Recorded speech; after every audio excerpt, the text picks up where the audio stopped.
heartedness. Yeah, and the LPs there might be really interesting. But again, like the Saudi Public Investment Fund is really significant here. If we remember, they already held 10% anyway.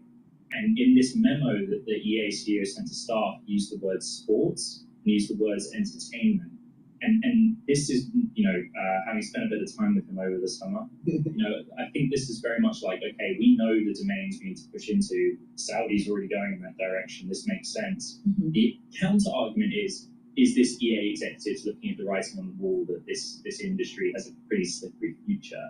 Interesting, but it sounds like if they want to get into these, take their intellectual property and take it to different areas, different platforms, different usages, like something like the Walt Disney Company has always said that they look at their content as IP, intellectual property. That's the model. Yep, that's the model. I mean, it's better to do it as a private company, presumably, than one where you have to report quarterly. Yeah.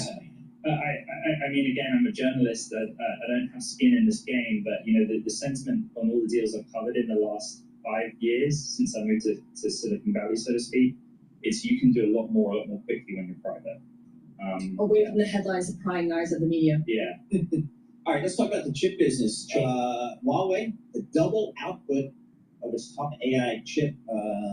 Is it to compete against NVIDIA? Well, remember, doubling from very little is still very little. So the story for Huawei and the 910 CSN, which is their flagship accelerator, they do very low volumes. But the political environment makes it such that they can serve Chinese technology customers who are under pressure from their government to not buy NVIDIA's now permitted chips on the US side. And so, NVIDIA and Jensen Huang in interviews on Bloomberg television for this whole year has been saying Huawei are a lot further ahead on AI chips than we've given them credit for. Their chips perform as well as some of our best chips.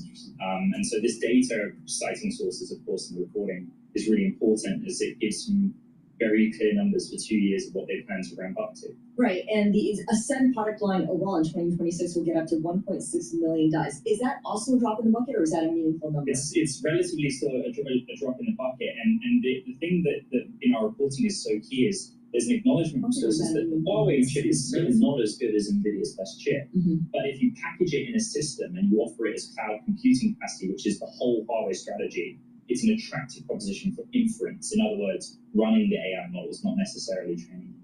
Ed, thanks so much for joining us. Appreciate it. Ed Ludlow, Bloomberg Tech co-host. He's based in San Francisco. We've got him here in New York this week, the Bloomberg Interactive Broker Studio. So we grab him here in studio to get the latest on all things technology. Coming up, we're going to check in with Nathan Naidu, Bloomberg Intelligence Technology Research Analyst. We'll get his thoughts on this EA deal, what it might mean for the gaming space going forward. Phil Orlando, Chief Equity Market Strategist and co-head of Client Portfolio Management, Federated Hermes. He's going to join us as well, get the latest call on the markets here. As we kind of get into the 10 o'clock hour, the S&P's up 26 points, the Dow's minus 50, NASDAQ's up 200. Market has no idea what's going on today. We'll have more coming up this week.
Hello, my name is DrPaulCottrell, and we are live streaming on Rumble, YouTube, and my website, the-studio-reykjavik.com.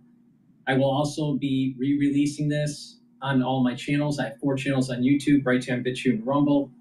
Please subscribe to all those channels if you like the work that I do. All this content is for free. Please help support the work by sharing the links, making sure you subscribe, asking your social media to follow me. You can also donate on my website, the-studio-reykjavik.com. You can donate through Stripe, PayPal, or buy me a coffee. You can also be a paid member to my Patreon channel and my Substack channel. I have a new Substack. All the links are in the description of this video and all my videos. Thank you for joining. We are doing this live stream on September 29th. Please go to my store, the-studio-reykjavik.com, and get the great products that I offer. I have ebooks, supplements, and course material on immunology and pulmonology. If you pay attention to my protocol to slow down the aging process, you're going to start getting your different organ systems healthier, and you're going to notice a vitalization of your body. So I have this healthcare protocol, this anti-aging protocol that'll slow down the aging process and boost up your immune system. So please follow my advice on this, especially during the fall and the winter season. With that, please go to my store, the-studio-reykjavik.com, and get the structural nanosilver soaps that I offer. You can get it in lemongrass, charcoal tea tree, peppermint, and also in lavender. So get a few bars for your household. Very high quality soaps made from structural nanosilver. You're gonna need this for the fall and the winter season. Get a few bars for your household. Use discount 5. You get $5 off any order. It's all caps. Discount number 5. You get $5 off. If you spend $100 or more, you get a free gift until supplies last, and that free gift you're going to need for the fall and the winter. Trust me. All right. With that, let's start taking a look at some of the news. So let's take a look at the coal industry and the energy department.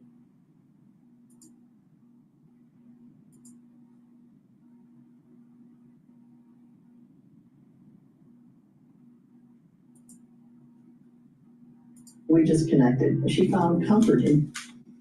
Welcome back. The Trump administration boosting American coal production to bring back U.S. energy dominance. The Department of Energy delaying retirement of most coal-powered plants to help deliver the massive amount of energy required to power data centers and AI and nuclear power, surging household electricity demands also. Joining me now is Energy Secretary Christopher Wright. Secretary, great to see you. Thank you so much for being here. I know you've got some breaking news for us this morning. Tell us. Yes, Maria, we're announcing today expanded programs to help the American coal industry. And we're helping it just because for years it's been under assault.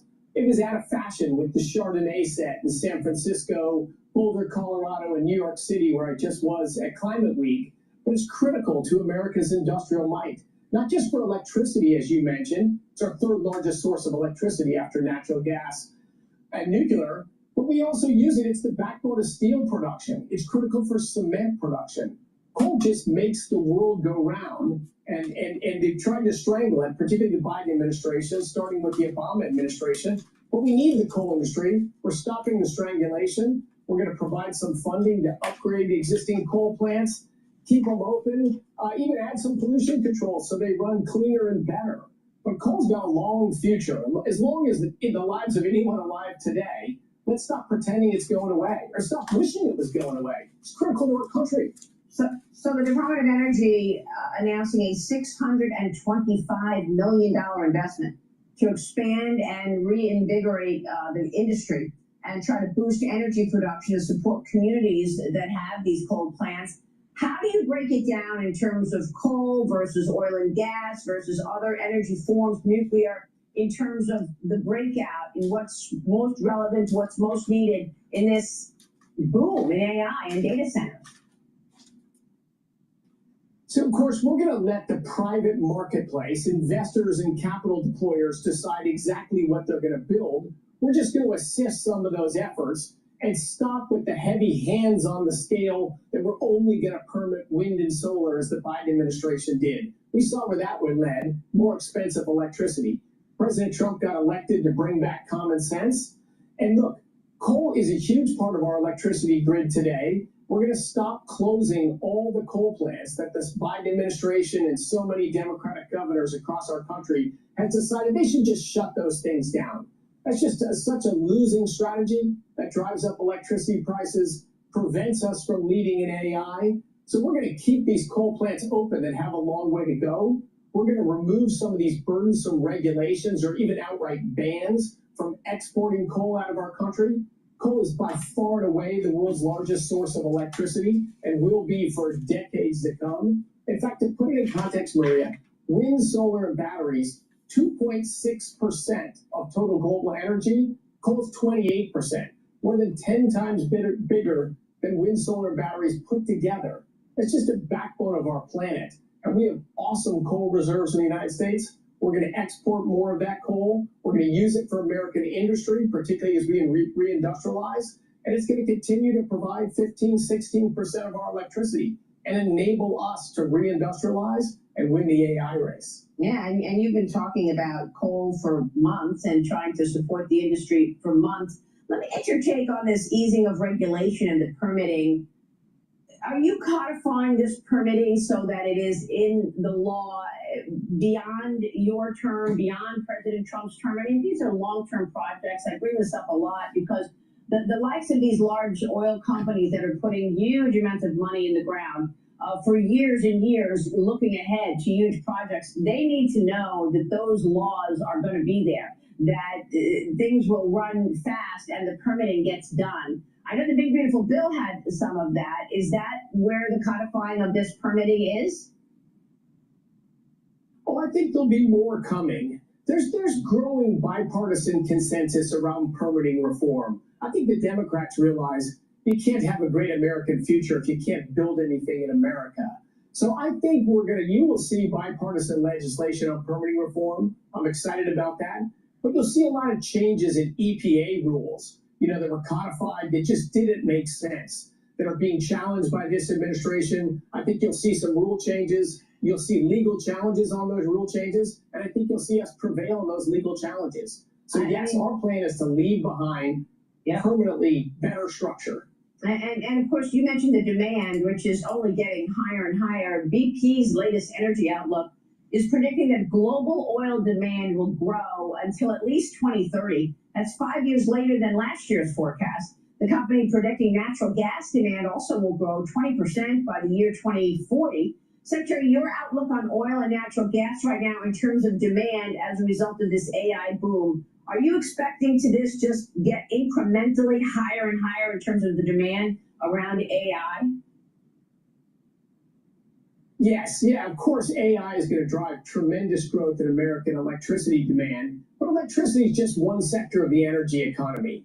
Everything from transportation, from plastics, from manufacturing, everything we do requires hydrocarbons. BP predicted peak oil demand when COVID hit. We've seen the peak. It's going to be a plateau and a decline from here. Of course, demand for oil has grown 5 million barrels a day since that projection. So we don't see any end in sight to the growth in demand for oil. We get 1 billion people living highly energized lives and 7 billion people wanting to live highly energized lives. I don't see where people come from that predict these relatively soon peaks in demand for some form of energy. It's just not in the data. Yeah, I think that's a great point. And particularly now, when we are looking at this pivot in terms of AI and this need for data centers, President Trump put countries with these green agendas on notice while he was at the United Nations General Assembly last week. Here's a bit of that. Watch. This climate change, it's the greatest con job ever perpetrated on the world, in my opinion. The primary effect of these brutal green energy policies has not been to help the environment, but to redistribute manufacturing and industrial activity from developed countries that follow the insane rules that are put down to polluting countries that break the rules and are making a fortune. Secretary, you say it's even worse than that, that net zero race is actually benefiting China, our number one adversary. Yeah, the main impacts of net zero in the countries that have pursued it, which is the wealthy world, right? What has the results been? Higher energy prices, as the president mentioned there, deindustrialization. Europe has just exported its industry to China, into Asia. U.S. did that for a while too. And reduced access to energy for people that want to better their lives. Like nothing good has come out of net zero 2050 but yet it's been unfashionable to call it out. God bless the president for calling a spade and calling it a con job. $5 trillion to get 2.5% of energy from wind, solar, and batteries. What else would you call that? That's incredible. I mean, look, you all have been so focused on this, and it is the important moment in time, certainly with technology. Secretary, it's great to talk with you. The president certainly has assembled an incredible team around his goal of tapping into our energy capacity. Thank you, Secretary. Thanks, Maria. All right, good to see you, Christopher Wright. We'll be right back. Stay with us. All right, we're going to go to a video. We're going to go to another video about Comey potentially, I think there's going to be some more charges. I'm not sure against Comey or against others. This is on Fox Business. But before we do that, please go to my store, the-studio-reykjavik.com, and get the magnesium and zinc. Magnesium and zinc is going to help with your immune system and your brain function. Super important. Vitamin C and magnesium helps with your skin, your immune system, and your brain function. Stack them together to get the max benefit. It's really important to protect your neurons, especially since the aftershock of 2020. You're going to know people, approximately 30%, that are 40 years of age or older, that are going to get early onset of dementia if they don't start protecting their neurons. It's really important. Now, they're going to, out of that 30%, 75% of them is due to either microbleeding, cerebral microbleeding, or microclots, microstrokes. Now, another 24.5% or so, maybe a little bit more than that, is going to be due to amyloidosis, buildup of plaque, folded proteins not properly being cleared. And another less than 1% will be due to prion disease. Now you need to really pay attention to what I'm saying here. 3 out of 10 people that are age 40 or older within the next 5 years is going to get early onset of dementia because of the aftershock. Now you're going to have to start preparing for it.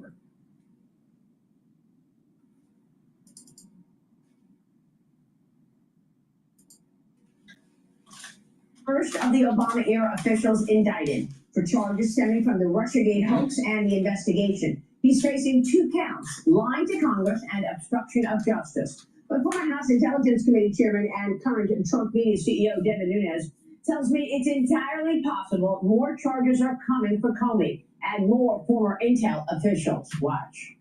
Comey has long been a liar, a leaker.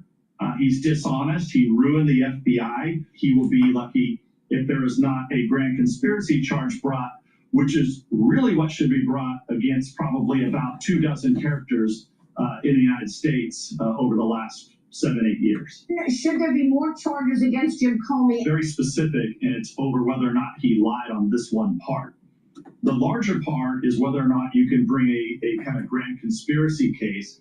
And, people talk about, there's the law, which is, lying to Congress, lying to the FBI, but there's also a term in there called misleading. And what a lot of these guys did is they made up things using intelligence that didn't exist, but acted like they knew something that actually wasn't there. And they lied and misled the American people. The only intelligence that they had is that the Russians were very well aware of Clinton's plan. And they actually not only thought Clinton was going to win, but likely preferred that she would win. So going back to the cover-up of her missing emails, that, by the way, are still missing, they all got involved in this plan. They all got the FBI exercised. President Trump was asked about the investigation on Friday. He did not mince words on just what he thinks of Comey. Justice, or is it about revenge? It's about justice, really. It's not revenge, it's about it's also about the fact that you can't let this go on.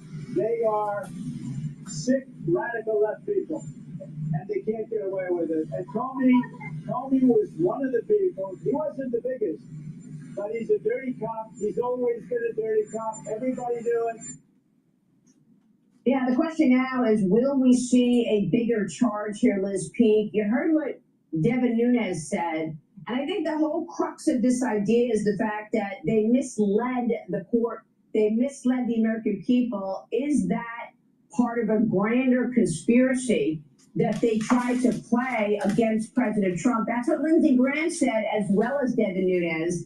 And if we have the court proving that there is a larger grand conspiracy here, and that's the reason that they also, by the way, raided Mar-a-Lago to get the report on what they did for Russia collusion, that's what you've got coming out now. That's what people are talking about. Devin Nunes, and here's Lindsey Graham, who at the time was the chairman of the Judiciary Committee when they perpetrated this on Trump. Watch this.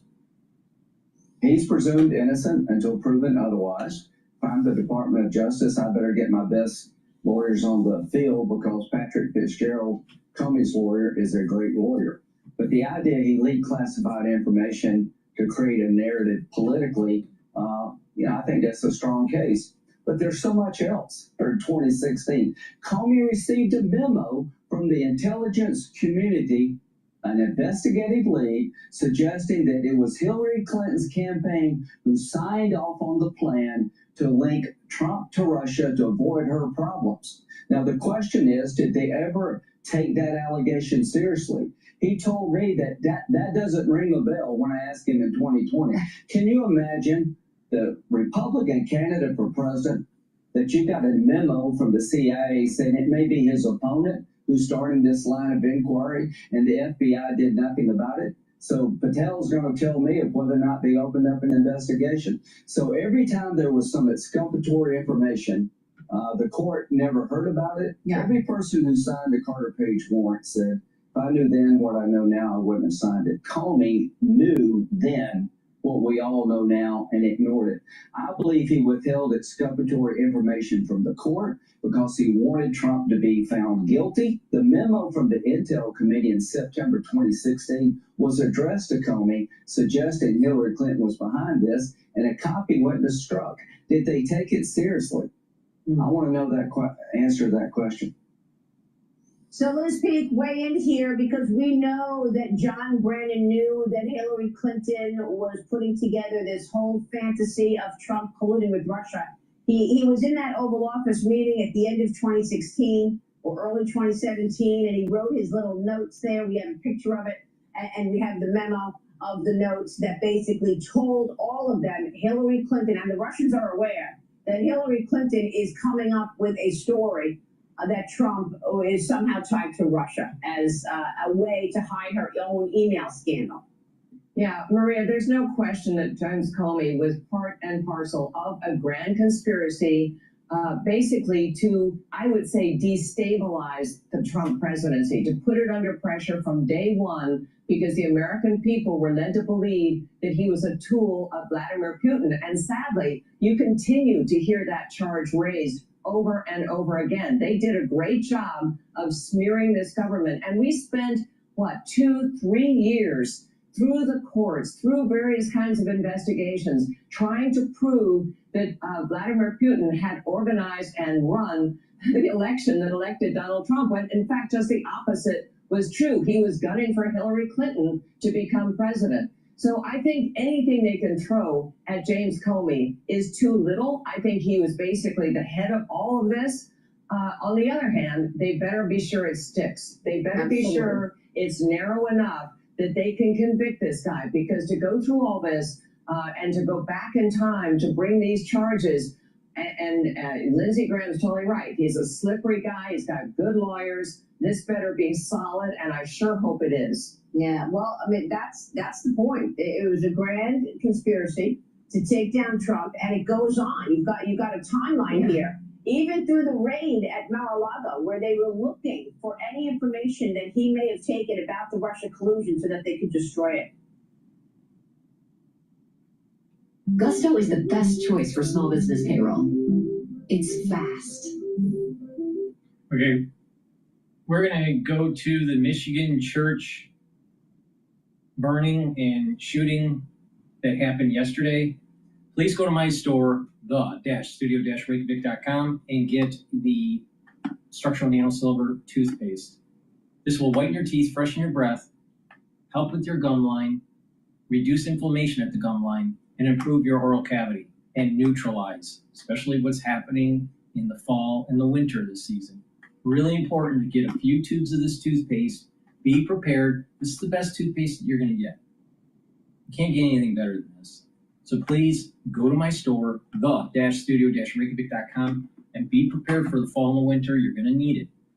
Resveratrol will help to boost up your energy levels. It soaks up free radicals, improves the health of your mitochondria, helps with youthful gene expression, and helps to get rid of cells that are in senescence.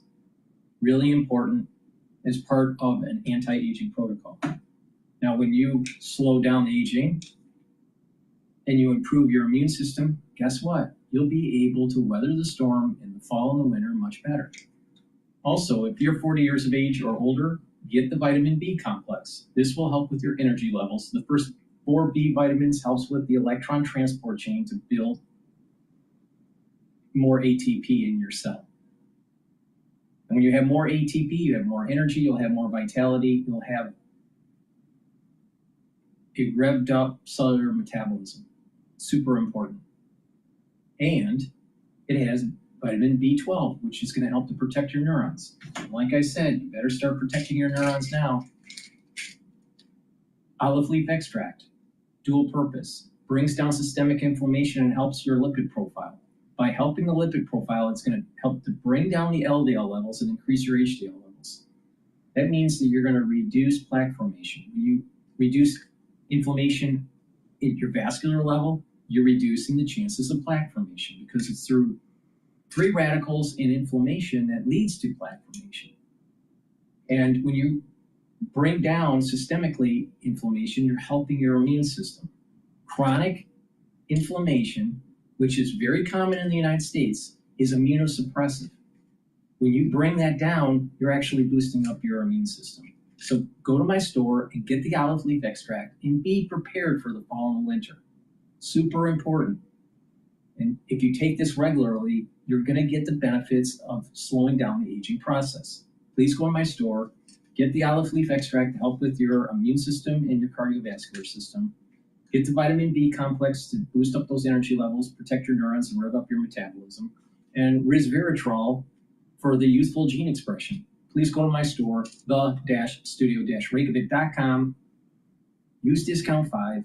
You get $5 off any order. If you spend $100 or more, you get a free gift until supplies last. And I'm really sure that free gift you're going to need in the fall and winter to reduce the severity. Trust me on this.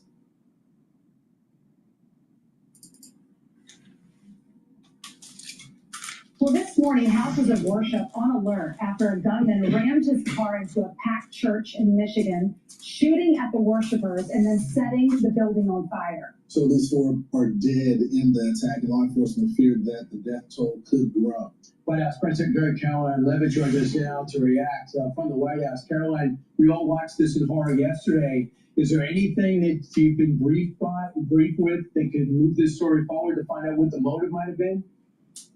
Well, first of all, I want to express our sincere condolences to the victims and their families and all of the members of this church who are gathering on a Sunday in the United States of America to worship Jesus Christ. And a crazed gunman rammed his truck into the church and started firing at these innocent Americans. And our hearts break. The president was very quick to put out a statement completely condemning this and assuring the American people that the FBI is on the scene. And I spoke with our FBI Director, Kash Patel, bright and early this morning. He assured me and the American public that the FBI is currently executing multiple search warrants at the residences and the family homes of this perpetrator to try to get to the bottom of why he would commit such an act of evil. And the FBI is working with both state and local law enforcement, providing the full support of the federal government. And I just want to commend state and local law enforcement for their swift and incredible response. Local police officers were on the ground of this scene within minutes and neutralized this shooter, no doubt saving lives. And they should be commended. Our police officers are heroes, and this president will always respect them and support them. They definitely were. They were there in 32 seconds, Caroline. What did the FBI director tell you about the shooter? What do we know? What we know at this point in time is that he was a member of this Michigan community, that he is a veteran of our United States Armed Forces. He serves in the United States Marine Corps in Iraq. His family is cooperating with the FBI, and so they are currently trying to dig in and get to the bottom of why he committed this heinous act of violence. It's unfathomable. And as the president rightfully put in his Truth Social yesterday, this appears to be yet another targeted attack on Christians. And the Trump administration is fully committed to not only investigating these crimes, but prosecuting them to the fullest extent of the law, but also working very hard to prevent them, to see if there's red flags. The FBI is going to treat those as public safety emergencies and investigate them to try to prevent such violence from taking place in our country. You know, Caroline, we had the assassination of Charlie Kirk. We had the attempted assassination on ICE officers in my hometown of Dallas. And you just obviously just referred to the church. Did this suspect leave any indication that he was trying to target people? More than the obvious of him doing it to a church on a Sunday. Well, from what I understand,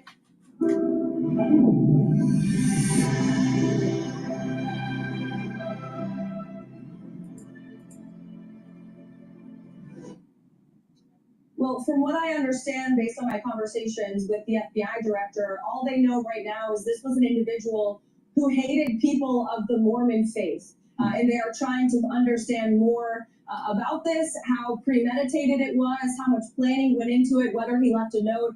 All of those questions have yet to be answered, but certainly will be answered by the FBI. I think the American people in your audience can be assured. Look at the great work that the FBI did in light of, or in the hours and days following the assassination, on Charlie Kirk's life. That was a successful investigation, and that investigation continues. And that assassin was, of course, being held accountable in the court of law now. At least two big meetings for the president today. One is going to be with the Prime Minister of Israel, Bibi Netanyahu, at which time I understand they were setting out a framework to end the Israeli-Hamas war, but a comprehensive peace for the region. I understand, too, I have a pretty good source that says Bibi's on board. So do you expect there's going to be a press opportunity afterwards? I get it. I know you have sources working very close with Hamas, not with them, but they have contacts directly there. How close is Bibi to saying yes? How close to Hamas is saying yes? How they let you know? Very close. It is going to be a very busy day here at the White House. Prime Minister Benjamin Netanyahu will be arriving just behind me in just a few hours to meet with the president and hopefully finalize this peace plan. President Trump and his incredible team have been working so hard since he was inaugurated in January and inherited this mess from the previous Biden administration. And the president met with our Arab partners and allies in New York City when he was at UNGA to hear them out and understand their concerns. The administration has been in both direct and indirect talks with Hamas throughout this entire process as well. And of course, the president is in constant communication with our friend and ally, Prime Minister Netanyahu. And nobody knows better than President Trump to reach a good deal, a reasonable deal for both sides. Both sides have to give up a little bit. It might leave the table a little bit unhappy, but that's ultimately how we are going to end this conflict. It must end at the negotiating table. The president has made it very clear. He wants to see the killing end. He wants all of the hostages released. And that's why Special Envoy Witkoff drafted up this very detailed and comprehensive 21-point plan and has proposed it to both sides. So we hope that both sides agree. That's the president's expectation. That is his hope, and he'd love to see this conflict finally come to an end and to ensure a lasting peace in the Middle East, just like he did in his first term. Has Hamas responded to the proposal? If Bibi's on board, we know Donald Trump is. What about Hamas? Well, those discussions will continue to take place today. I know the president will be speaking to our friends in Qatar who have served as incredible intermediaries between the United States and Hamas, and we've had some direct talks with them as well. So that's always kind of the crunch point, right? We get everyone to agree, and then Hamas has to agree as well. And so, again, this is why we've drafted a 21-point, incredibly detailed plan that we know can be and must be agreeable to both sides. The president wants to see to that. So, Caroline, I know the president is supposed to meet with top congressional leaders today. I've heard that they want more funding for illegals, NPR funding, USAID. That seems like some things that are dead on arrival coming to the White House. What can you tell us? Let me be very clear about the president and the White House's position. All we are asking for is a common sense, clean funding resolution, a continuing resolution to keep the government open. This is a bill that keeps the government funded at the exact same levels as today, just adjusted for inflation. So there is zero good reason for the Democrats to vote against this, especially when the Democrats have voted for this 13 previous times as recently as March. And so this is the reasonable and common sense thing to do. The president is giving Democrat leadership one last chance to be reasonable, to come to the White House today to try to talk about this. And now is not the time to try to get political points against Donald Trump. Now is the time to do right by the American people and keep the government funded. Our most vulnerable in our society and our country will be impacted by a government shutdown. Everybody knows this, and that's why Republicans and the president want to keep the government open, and we welcome Democrats to join us in that effort. So, Caroline, the president usually comes in with leverage, or he always has something, whether it's a country or it's a group. So is he having this meeting just to hear them say, I want this, and he's going to in turn come back and say, I'm not giving it to you. I had the meeting and be done with it? Like, what could he give? For example, could he agree not to have any more rescission packages for 6 months? Could he agree to visit some of these things if they fund for the next few weeks? Can you give me an idea of any give and take that might be on the table? Well, look, Brian, the leverage is in the president's hands because the overwhelming majority of the American public wants to keep the government open. I mean, it's not even close. Democrats and Republicans, independents across the country want the government funded because they want our military and our troops to be paid. They want TSA agents and Border Patrol to be paid. They want food assistance programs for women and children in impoverished communities to continue going out the door. All of that will come to an end if Democrats vote against this clean CR that Republicans are proposing. And might I just add, Chuck Schumer and Hakeem Jeffries are on the record multiple times in their past political lives stating that they too believe a government shutdown is bad. In fact, I quote, Chuck Schumer just last year in 2024 said, a shutdown would mean chaos and pain and needless heartache for the American people. Well, we hope that Chuck Schumer and the Democrats won't cause chaos and pain and heartache. We want our country to continue to be funded. We want our government to be open so we can continue doing the business of the American people. Caroline, thank you so much for coming on. Yeah, Thanks, Caroline. Thank Besides you. that, not much happening at the White House today. Very busy today. Wow. One even more. I personally think that the government needs to shut down for a little while. I don't think there's anything wrong with that. I mean, it's dysfunctional to begin with. So if you shut it down, I guess maybe you'd have less dysfunctionality. Please go to my store, studio-reykjavik.com, and get the deodorants. The deodorants are dual purpose. It's going to be able to detoxify your body, and you use it as a daily deodorant. This is really important, and it's made from essential oils from the Himalayas. It has no aluminum and no baking soda. So with these very high quality, all natural ingredients, you're going to be able to detoxify your body, and you're using it as a deodorant too. It's for males and females, very high quality. You can get it in citrus or also in peppermint, lavender, and tea tree. Get a few bars for your household and detoxify your body. And when you're detoxifying your body regularly, you're helping your immune system and your endocrine system. Super important. Now let's also talk about zeolite. Zeolite helps to detoxify your body too. It binds to heavy metals, toxins, and chemicals and allows you to urinate them out within 6 to 8 hours. You can use this every day.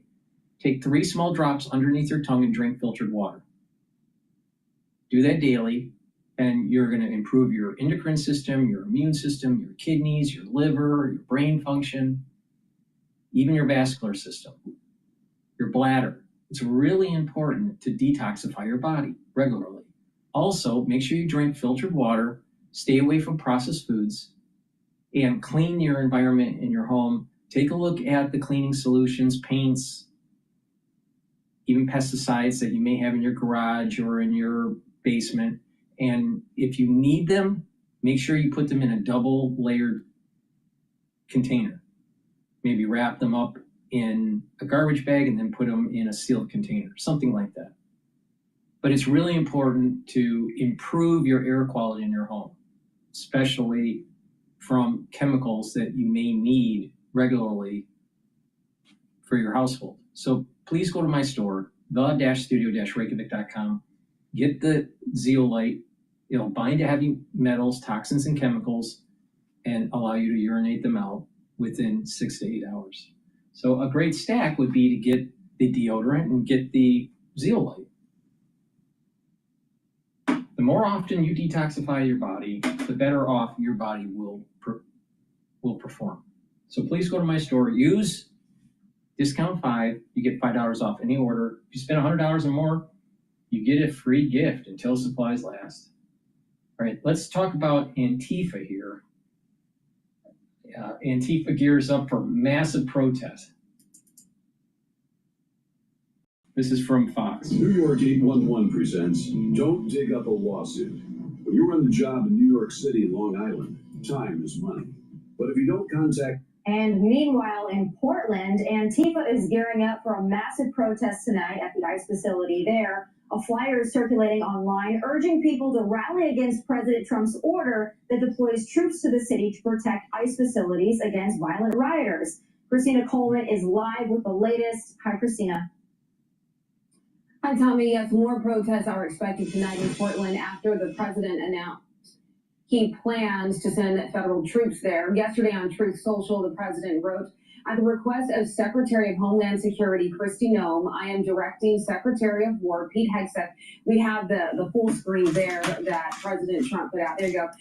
So he said, at the request of Secretary of Homeland Security Kristi Noem, I'm directing Secretary of War Pete Hegseth to provide all necessary troops to protect war-ravaged Portland and any of our ICE facilities under siege from attack by Antifa and other domestic terrorists. I am also authorizing full force if necessary. Now, this announcement got swift pushback from some of Oregon's Democratic leaders. Take a listen. The president will not find lawlessness or violence here. If President Trump came to Portland today, what he would find is people riding their bikes, playing sports, enjoying the sunshine. It's pretty outrageous to see what the president is saying about Portland. It is all based on lies. This is not...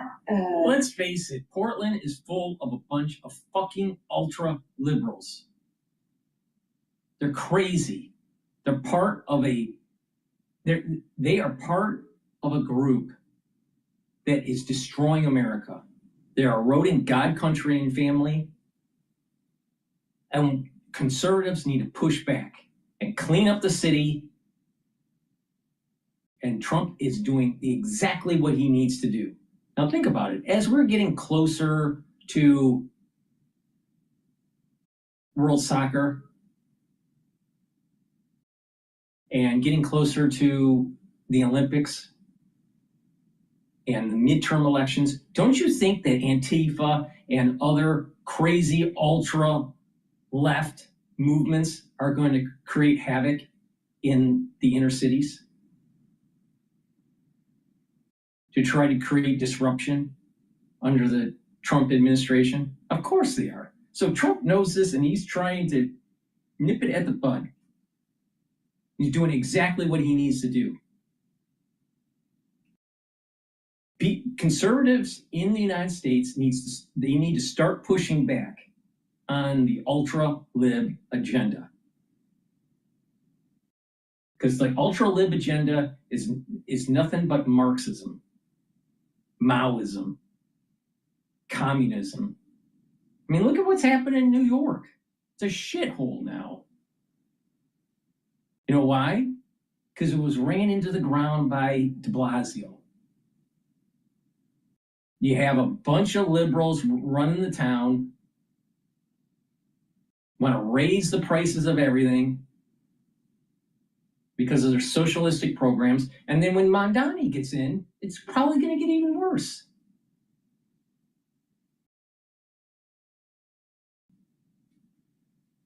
No, conservatives need to push back. Trump is doing exactly what he needs to do in a shithole area like Portland. War-ravaged cities. It's pretty outrageous that this gross abuse of power, calling in the military. But we wouldn't need a president to call in the military if these ultra-liberals were running their town properly.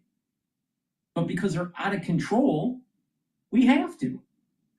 The liberals, the ultra-liberals, caused this problem. They ran their city into the ground, and there's no law and order. Now, you know what's interesting about Marxism? With all these socialists that are pushing Marxism? Karl Marx was lazy. He didn't even bathe. His mother had to tell him to bathe at least once a week. He had a tendency to be lazy.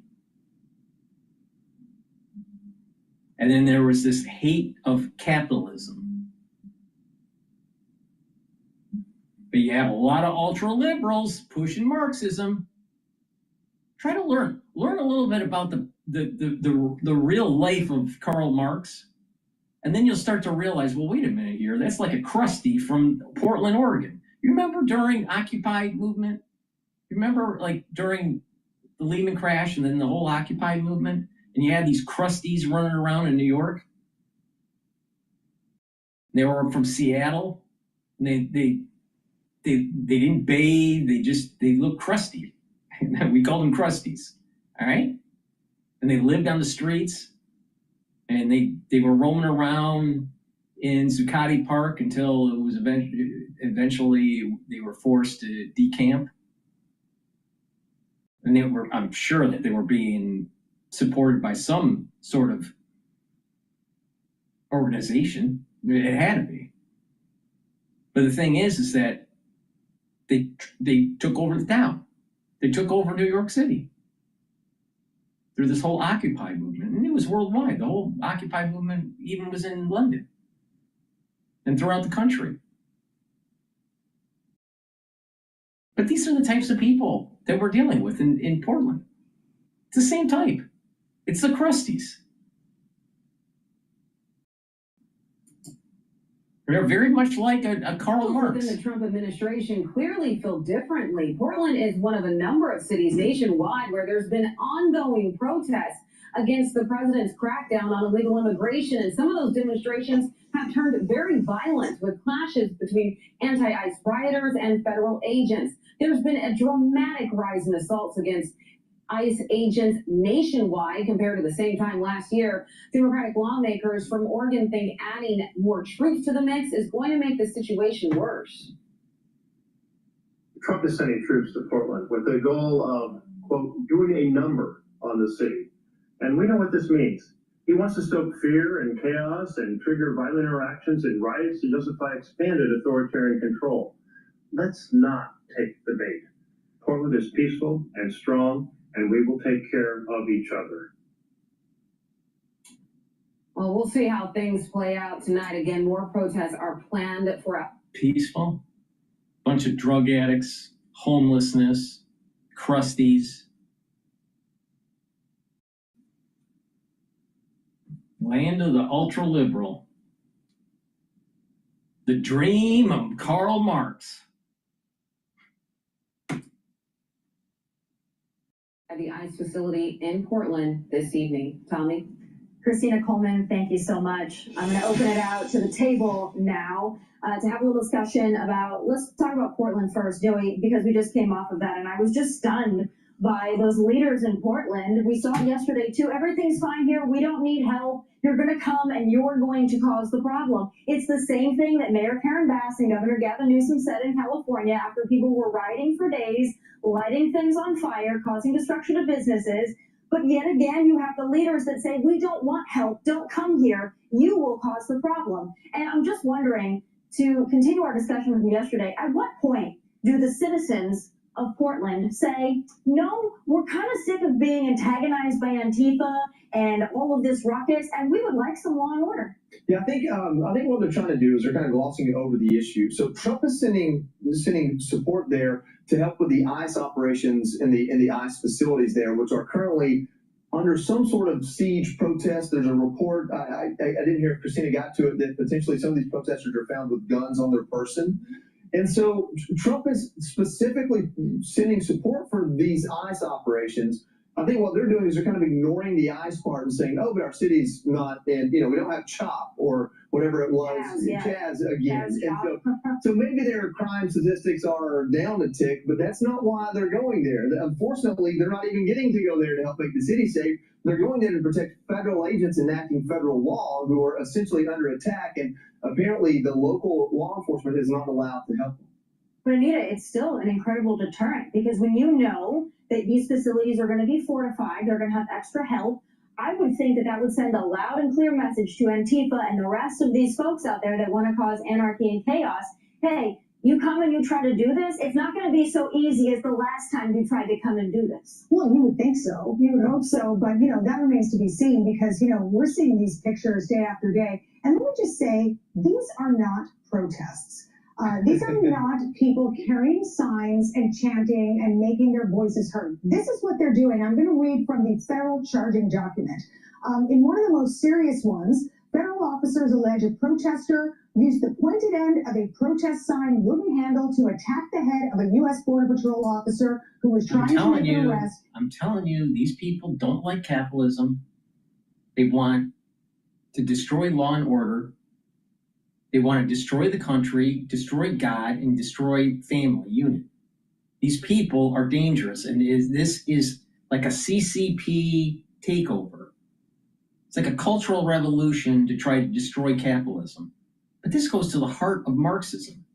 Marxism didn't like capitalism, but he wanted to sit at home,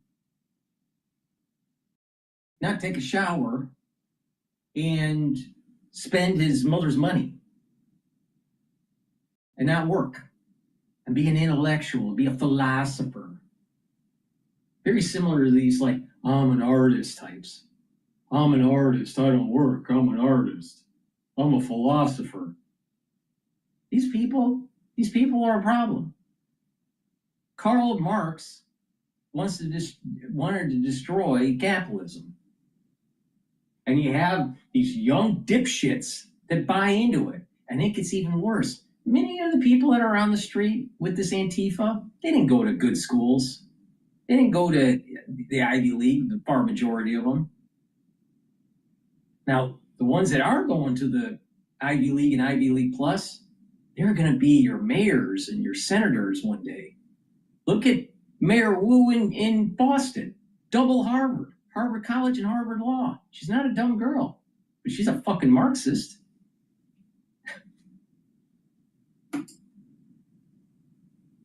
The incident cut the officer's ear. Another protester threw a foot-long knife at an approaching officer during a June protest. So this is not protesting. These are attacks on federal officers. Let's call it what it is. And there needs to be extra protection. It's beyond that. It's beyond just attacks on ICE officers. That's the surface level. This is an attack on capitalism. This is an attack on law and order. This is an attack on God, country, and family.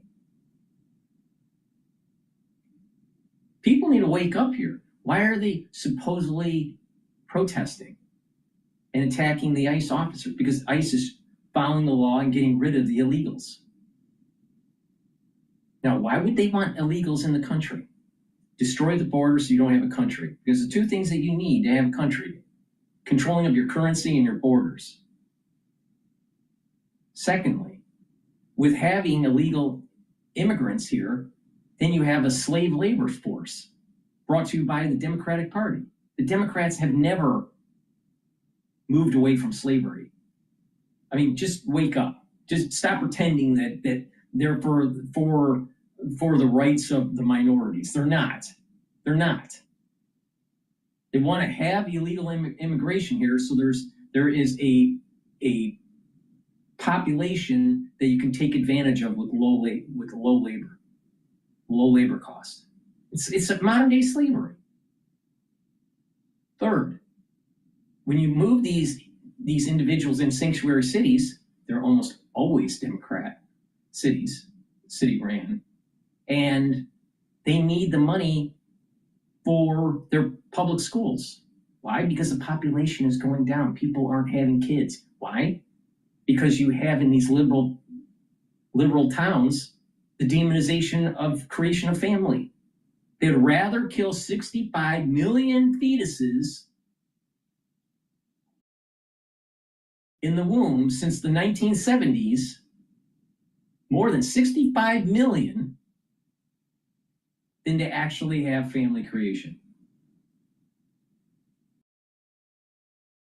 Now, okay, so they're not for family. They want to destroy the country and have the open borders. They have this big flow of illegal immigrants that are coming in, and then they'll force the amnesty to maintain their number of seats in Congress because it's based on population. Now, if New York has a lot of electoral seats. Same thing with California. Now, why are you constantly hearing California and New York in the news? California and New York, California and New York when it comes to this ultra-liberal horseshit. Because they're having a hemorrhaging of their population and moving out of the state. Some of them are moving to Texas. But the point here is that New York and California are hemorrhaging a population. So over time, they're going to lose the number of seats, especially during the next census, which is in 2030. Maybe even earlier if Trump pushes the new census, because the Democratic Party spiced up the numbers with the illegal immigrants. And the far majority of these illegal immigrants are not asylum seekers, real asylum seekers, where they're leaving some sort of war-torn area, or they're going to be killed because of some sort of ethnic cleansing. The far majority are not that.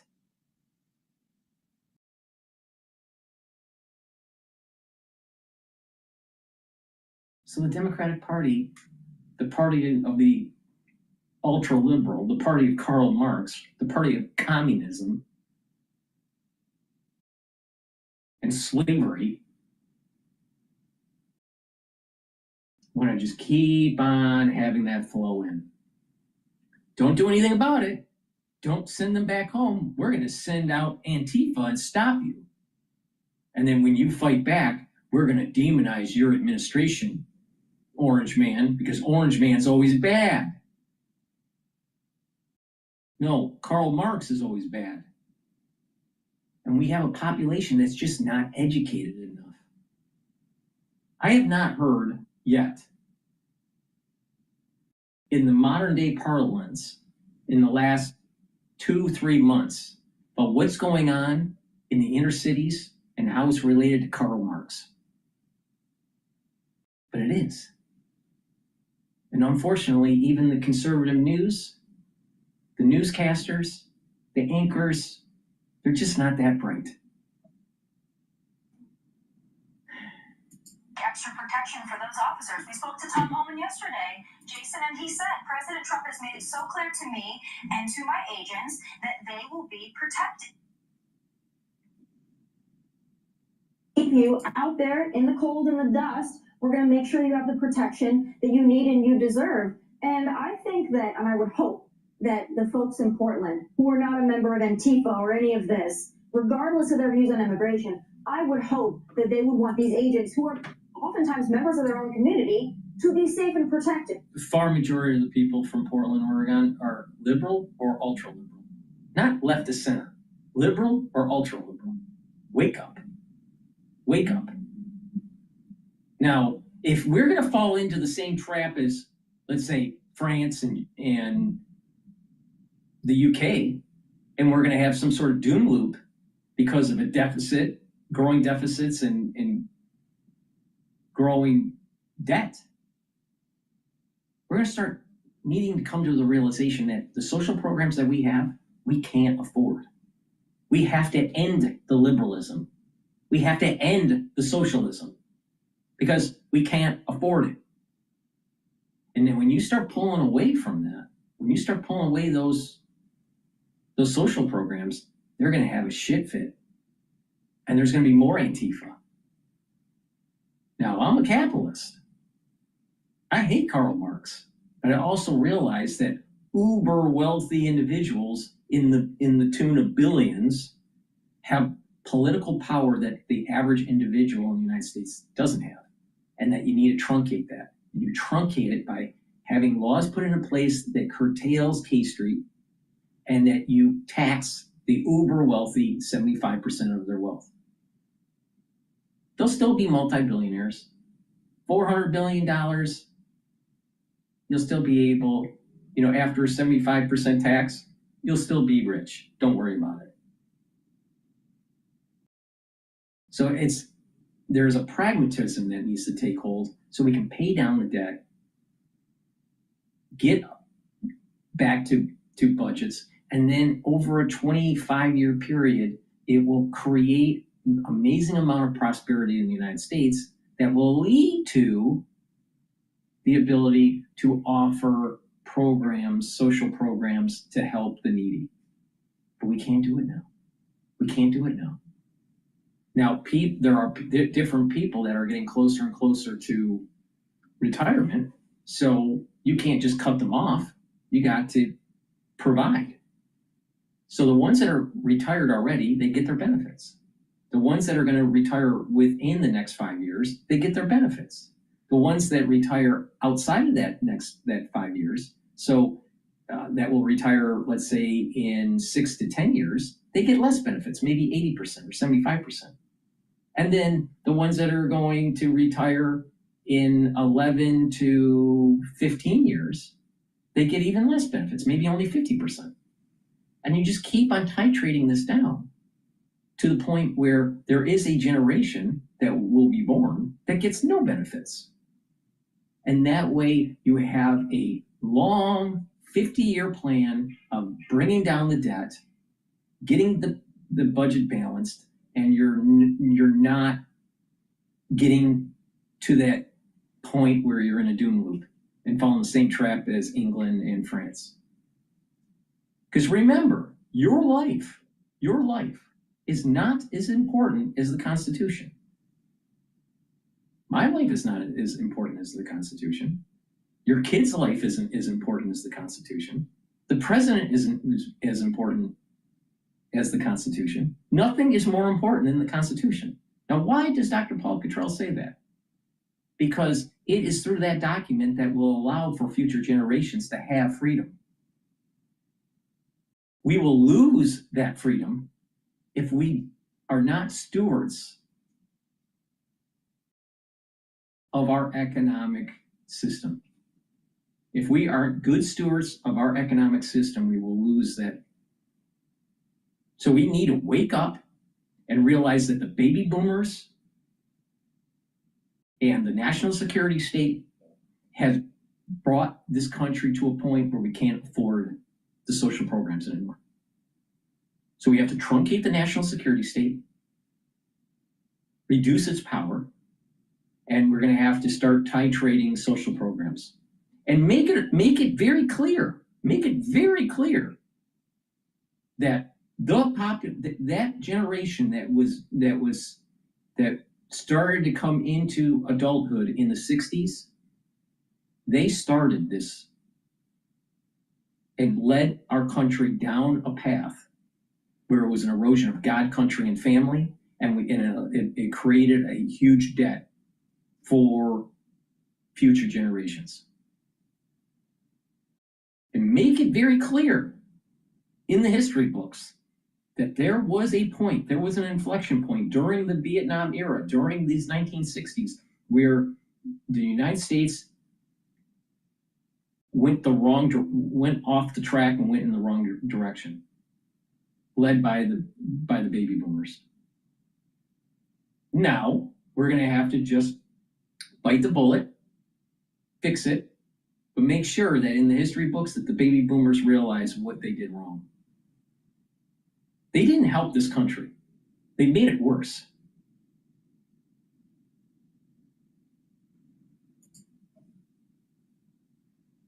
Yeah, look, President Trump is doing exactly the right thing. He's protecting law-abiding citizens and federal assets. And these Democratic leaders who try to put this out there, oh, it's safe and we're all protected. Great. Then buy these guys some pizza and just say, hey, you're wasting your time here. But that's probably not what's going to happen tonight. They have foreshadowed that there's going to be violence and attacks, and nobody should have to put up with that. This is the United States of America. We're going to protect Americans and we're going to protect our law enforcement. That's the right message. That's exactly what we need to do. And that's why President Trump is the most popular president we've ever had. Yeah, Antifa is so used to getting away with everything in these deep blue cities, but not anymore. Not on President Trump's watch. Hey, Sean Hannity here. Hey, click here to subscribe to Fox News YouTube page and catch our hottest interviews and most compelling analysis. You will not get it. I personally think that Donald Trump should use the military in Portland, Oregon, and kick the shit out of Antifa. Please go to my store, the-studio-reykjavik.com, and get the cleanse. This is 30 parts per million, or max 35, which is 35 parts per million. This is part of my anti-aging protocol. I've been doing this for over 5 years.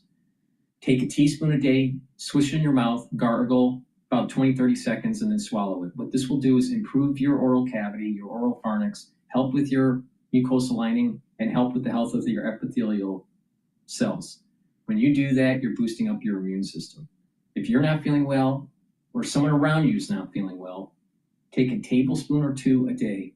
Do the same thing. Swish in your mouth, gargle 20-30 seconds or so, and then swallow it.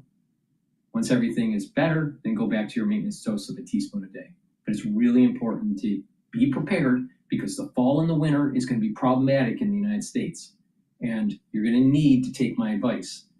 Get the Max 35 or the Cleanse. The Cleanse is 30 parts per million at a different price point. Max 35 is 35 parts per million.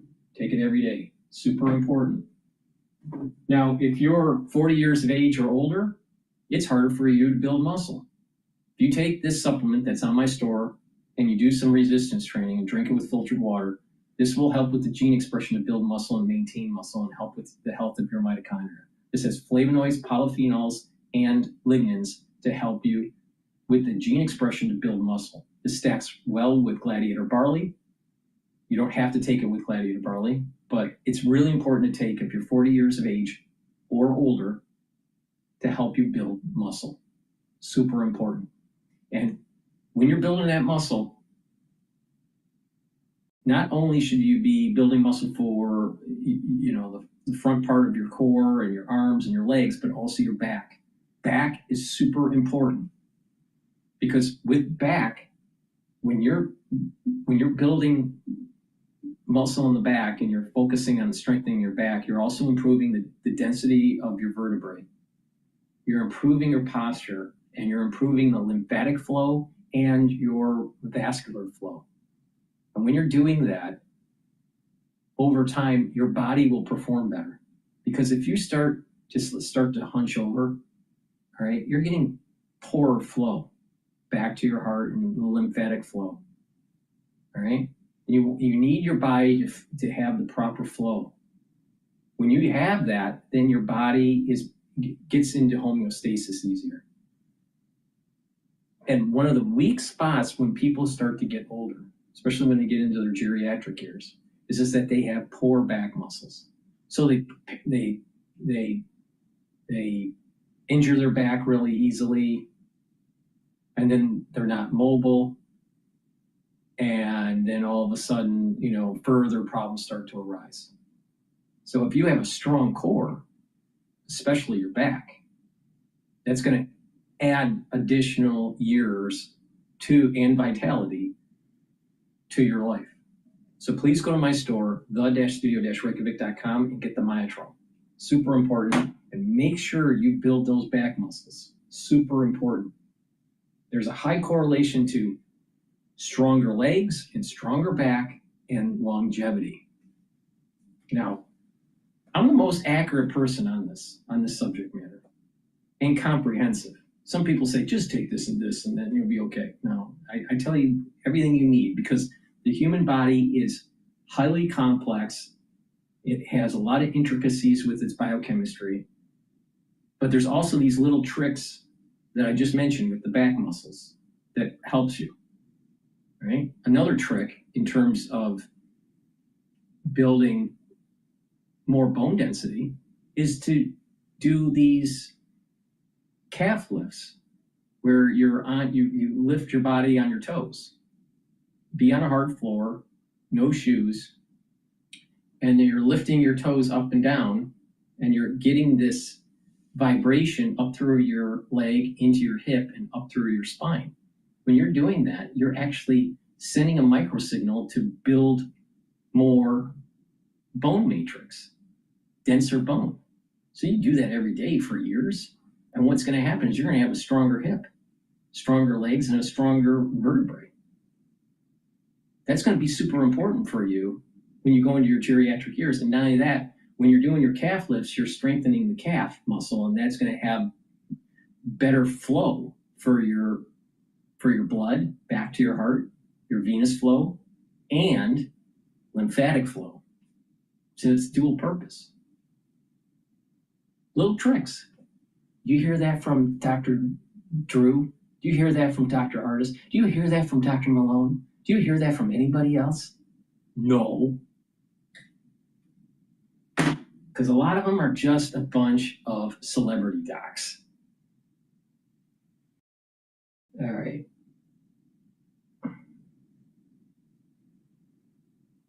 All right, let's listen into Bloomberg while I find another video here. Well, it depends on who you are. I mean, there are a lot of insurance companies, pension companies that have legal targets and they have legal bodies that they have to reach. So, locking in a IG credit yield at 4.5%, 5%, is not unattractive for these kind of players, for these kind of yield buyers. That being said, if you are a more flexible investor with more flexibility, and you can look across the board, we think that there is better relative value to be found in some of the securitized markets, both agency MBS and non-agency securitized credit. All right, I'm gonna go to Squawk Box here. They're talking about the survivability of New York through a bad mayor. On the race for New York City mayor yesterday, of course, Eric Adams announcing he's dropping his bid for re-election. Joining us right now is Kathy Wild. She's the president and CEO of the Partnership for New York City. I think under your breath, you'd say you've been wanting this to happen for quite some time. Maybe not under your breath. Not at all. No, I just think we've been tortured for the last couple of years as the mayor has gone through what is really a tragedy for New York City. On an objective basis, he's done a very good job in terms of his administration pushing through a lot of important things. They have reduced crime. The shooting rates are way down. They have been very successful with sanitation, housing, etc. So the business community now, but I think where I was going with this is the argument has been that I think you don't like Zoran Mamdani for the most part, and that you'd like to find an alternative. Now that Adams is out, how do you think it really changed the calculus, if at all, for Cuomo's bid? Well, if you mean in terms of the business community, that's one thing. I think that they're very concerned about Mamdani's policy positions, the things he has focused on in the past and to some extent in the campaign. He has made an effort since the primary election, since winning the primary election handily, to meet with a lot of business people, and he's provided some reassurance that he's somebody who. Do you think the business community is more comfortable with him now? I think it's all over the map. There are some members of the business community that met him and feel that he's a smart guy who will want to be successful, so they're hopeful. But I think the main point is that it's really up to the voters, not the business community. We still live in a democracy. Well, so how much of this is a worry, though, about if the New York City partnership is too far out there, saying, you know what, we're not into socialism. We don't like socialism. We don't like this mayor. We don't want him to be the It's guy. not socialism. It's not socialism. It's communism. Hello, hello, hello. It's way more to the left. This is not just typical socialism that he's pushing. It's Marxism. Come on, wake up. That the city says, well, and this, you hear people say, well, if the real estate guys and the business community don't like him, we like him. Something must be good, right? Yeah. No, absolutely. No, I think it's, I think the idea of the whole thought that money, raising super PAC money, etc., to go after somebody is, I think the public objects to that. I think that backfires. I don't think most of the business community has not spoken out one way or the other on this issue. And I think it's because they are going to go with the will of the voters, and we have to work with whoever is mayor. But I will tell you, at least privately, the people that I talk to in the business community, almost to a man, to a woman, say they have a particular view, which is that they don't want Mamdani to win. They may maybe a toss-up as to Adams or Cuomo or something else, but they sort of have a singular focus about that, and privately are telling each other this is no good, and they want to somehow see if they can affect it, but they don't know how. Right, and in fact, the way they can affect it is go to the polls and vote, and then there'll be one vote among many. What do you think, though, between, you still have Sliwa in there? Yes. You think that he's going to drop out? I do not. You do not? I don't think so. So do you think then this changes the dynamic at all? What happened yesterday? I don't think it, I think what it does is allows us to go back to focusing on the issues, rather than the tactics and the will he or won't he, and the mechanics of if we get everybody out, who can win. But I think that's been unhealthy. I think we ought to be focused on the issues. I mean, the big challenges facing the city are, number one, affordability in general, especially housing and childcare. That's what we should be talking about, how you're going to solve the problem. Does Mamdani's solution to that make sense to you? The idea of affordability by saying we're going to do more rent control, extend and expand that? It's certainly an oversimplification. Hey, how are you? Heather found out my Widowmaker was 97% stocked up. If it wasn't for my It's certainly an oversimplification of what's required. Obviously, rents are a big part of the issue, and he has nuanced his position by saying in order to freeze the rents, I know we have to reduce costs, and he is supporting tax reform, real estate tax reform to reduce costs. So those conversations are going on. Again, I think the solutions that are proposed are the problems that are being addressed, the fact that we're the most expensive city in America, that we're having more and more difficulty with having people being able to afford to live here, attracting young people here. Those are the big issues. It's the how you solve those issues that the candidates disagree. Do you worry that the people who have the most means will be chased out of the city if Mamdani is there and is successful in some of the things that he wants to put forth? And if you lose that tax base, how do you pay? Well, I think they're actually being chased out now for a few years. Ever since SALT, we lost the deductibility from federal taxes, of state and local taxes. We're the highest tax city. There's a study that just came out from the Citizens Budget Commission that shows that our share of millionaires is decreasing nationally, while in Florida and Texas are going up.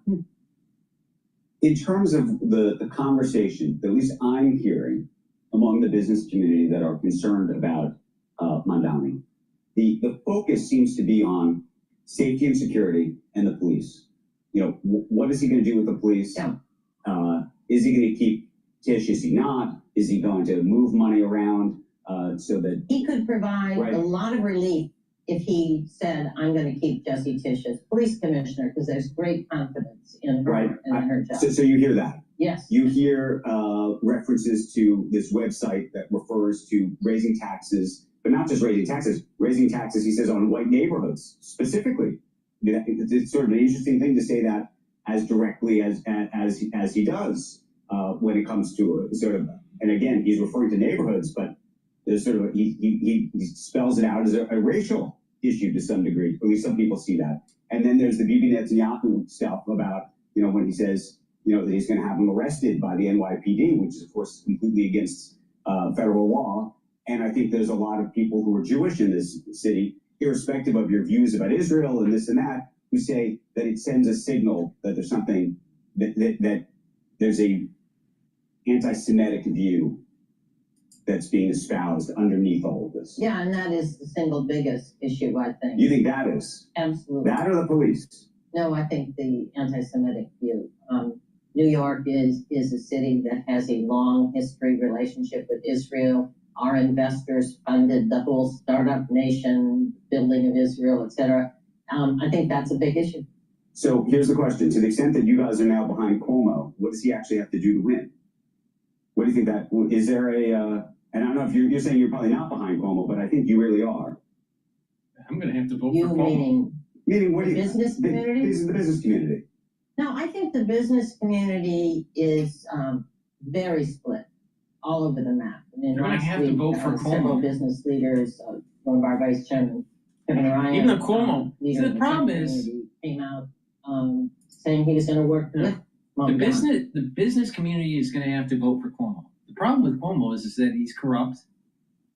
He had a corrupt administration, and he acts like a mobster.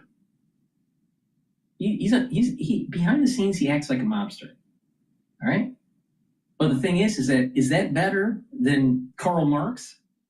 I mean, Mamdani? So by Adams leaving the race, it gives a fighting chance to Cuomo. So I think most people, when they're at the voter booth in November, they're gonna probably vote for Cuomo. The question is how many of the youth that is affected by the high cost of living in New York and the lack of job opportunities because of AI and a changing of the job market, will they vote in Mamdani? It's a big question. I think the country is split, or not the country. Well, the country's split for sure, but this city is definitely split. Trying to make sure he gets the best possible results if he's elected. So I don't, business, particularly public corporations, does not participate in local politics in a visible way because you can't win. Your employees their young employees are definitely Mamdani people. Right? Yeah, see, that's the problem.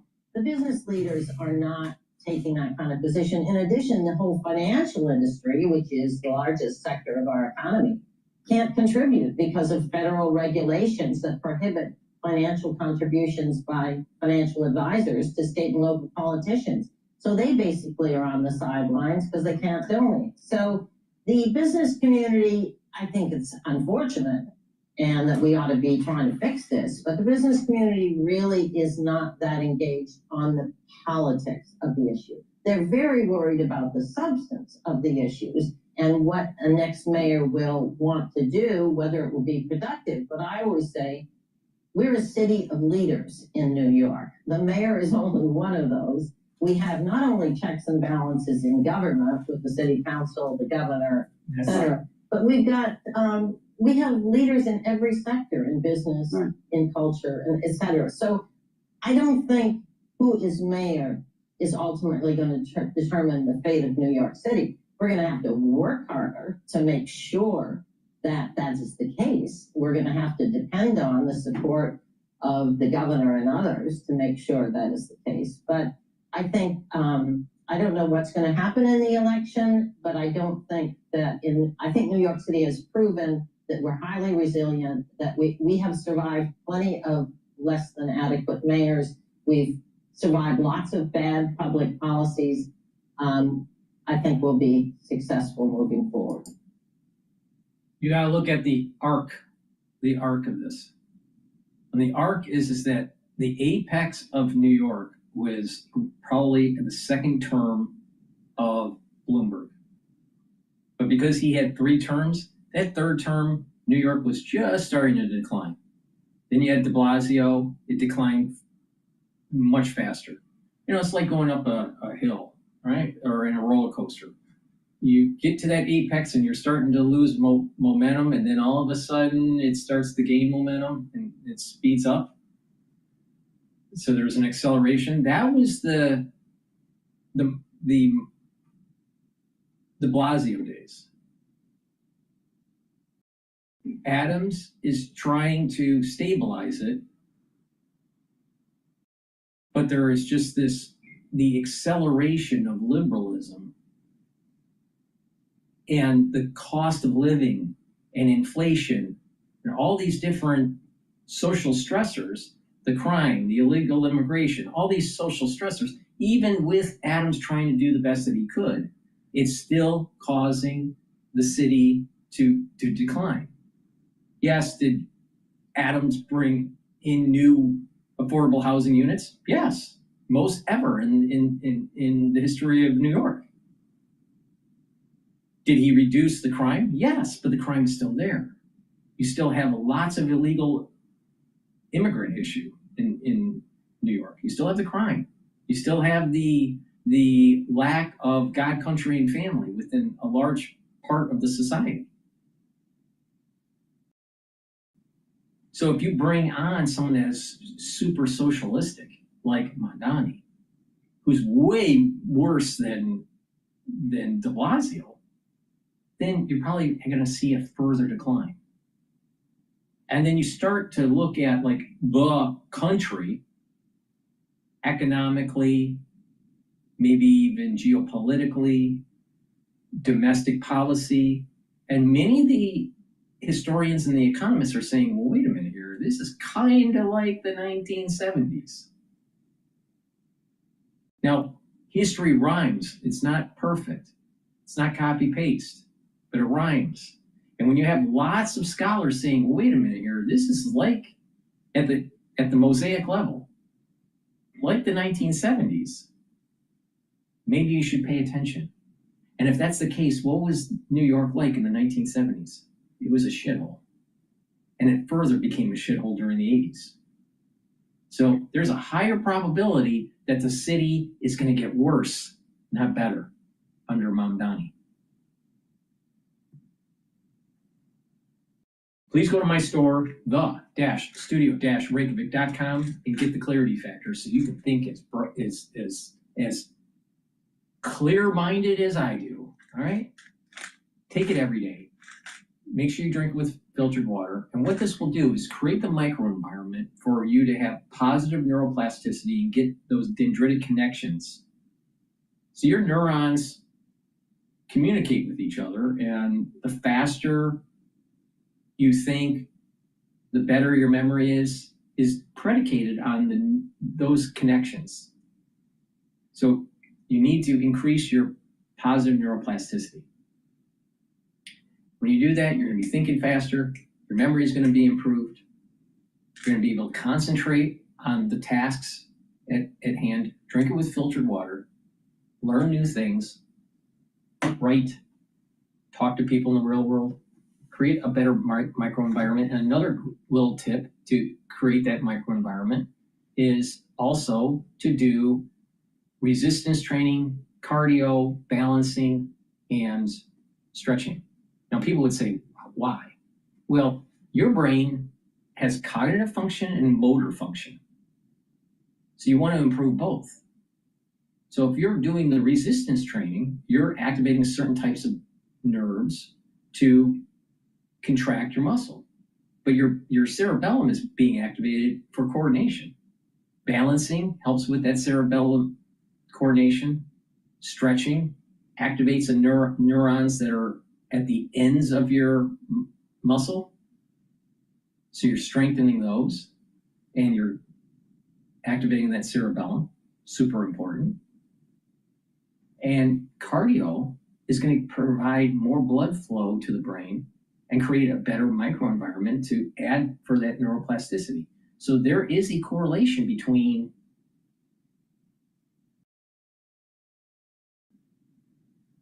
positive neuroplasticity and the coupling of learning new things and working out. When you strengthen your body and strengthen your mind in terms of concepts, in terms of learning new things, and you're challenging your brain and challenging your body, you're going to actually improve your overall brain function. They're coupled together. This idea your brain is separate from your muscles, no, they're connected. They're connected. They're literally connected by nerves. But the thing is that when you have this more balanced approach, where you're learning new things, new concepts, learning about subjects that you were not formally trained in, and you're doing certain types of exercises, then you're creating a more holistic being and improving your brain function, cognitive and motor coordination. Super important. They're related. So it's not surprising that when you start getting older and you're not as active because your ATP is less, because your mitochondria isn't as healthy, your bone density is poor, you lose muscle mass, and you just don't move around, you start to see brain function start to decline too. Cognitive function starting to decline too. They're related. This is why I keep on saying it's very important to get that ATP up, improve that mitochondria. And if you approach this in a holistic way, you're going to slow down the aging process. Super important to keep in mind. It's learning and doing with your body and moving your muscles around and being more active. When you couple those together, you're slowing down the aging process. Omega-3 is another supplement super important to take to help with your vascular system. If you have a better vascular system, don't you think you'll probably have a better microenvironment for your brain to allow for that positive neuroplasticity? Yeah. Omega-3 brings down systemic inflammation. Don't you think that if you bring down inflammation at the cerebral level that your neurons will be healthier? Yeah.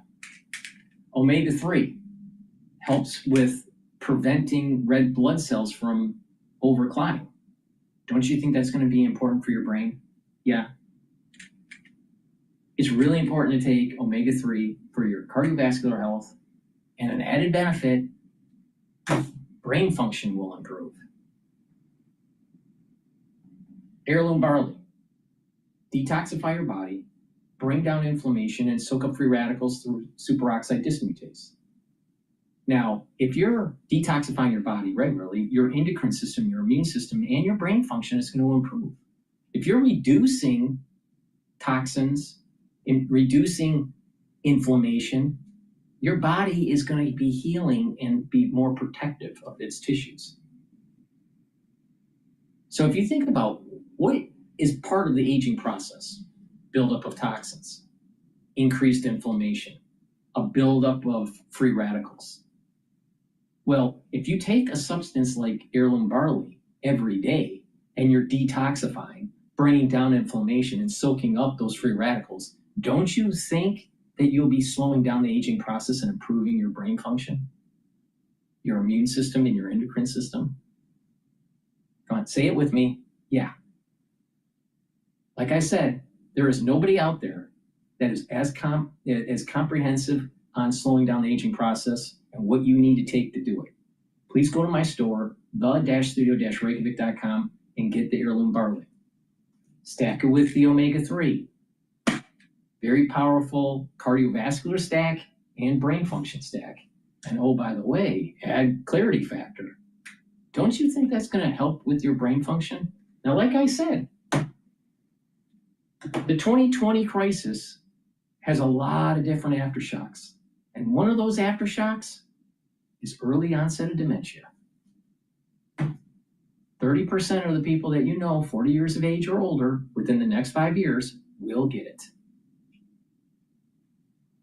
What are you going to do about it?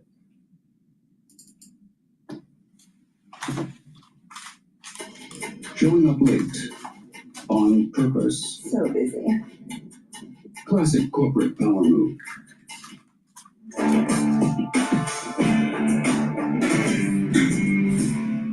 New York City Mayor Eric Adams announced Sunday that he is ending his campaign for re-election. The mayor made the announcement in a video on social media. He says his main reason for dropping out is a lack of funding. Take a look.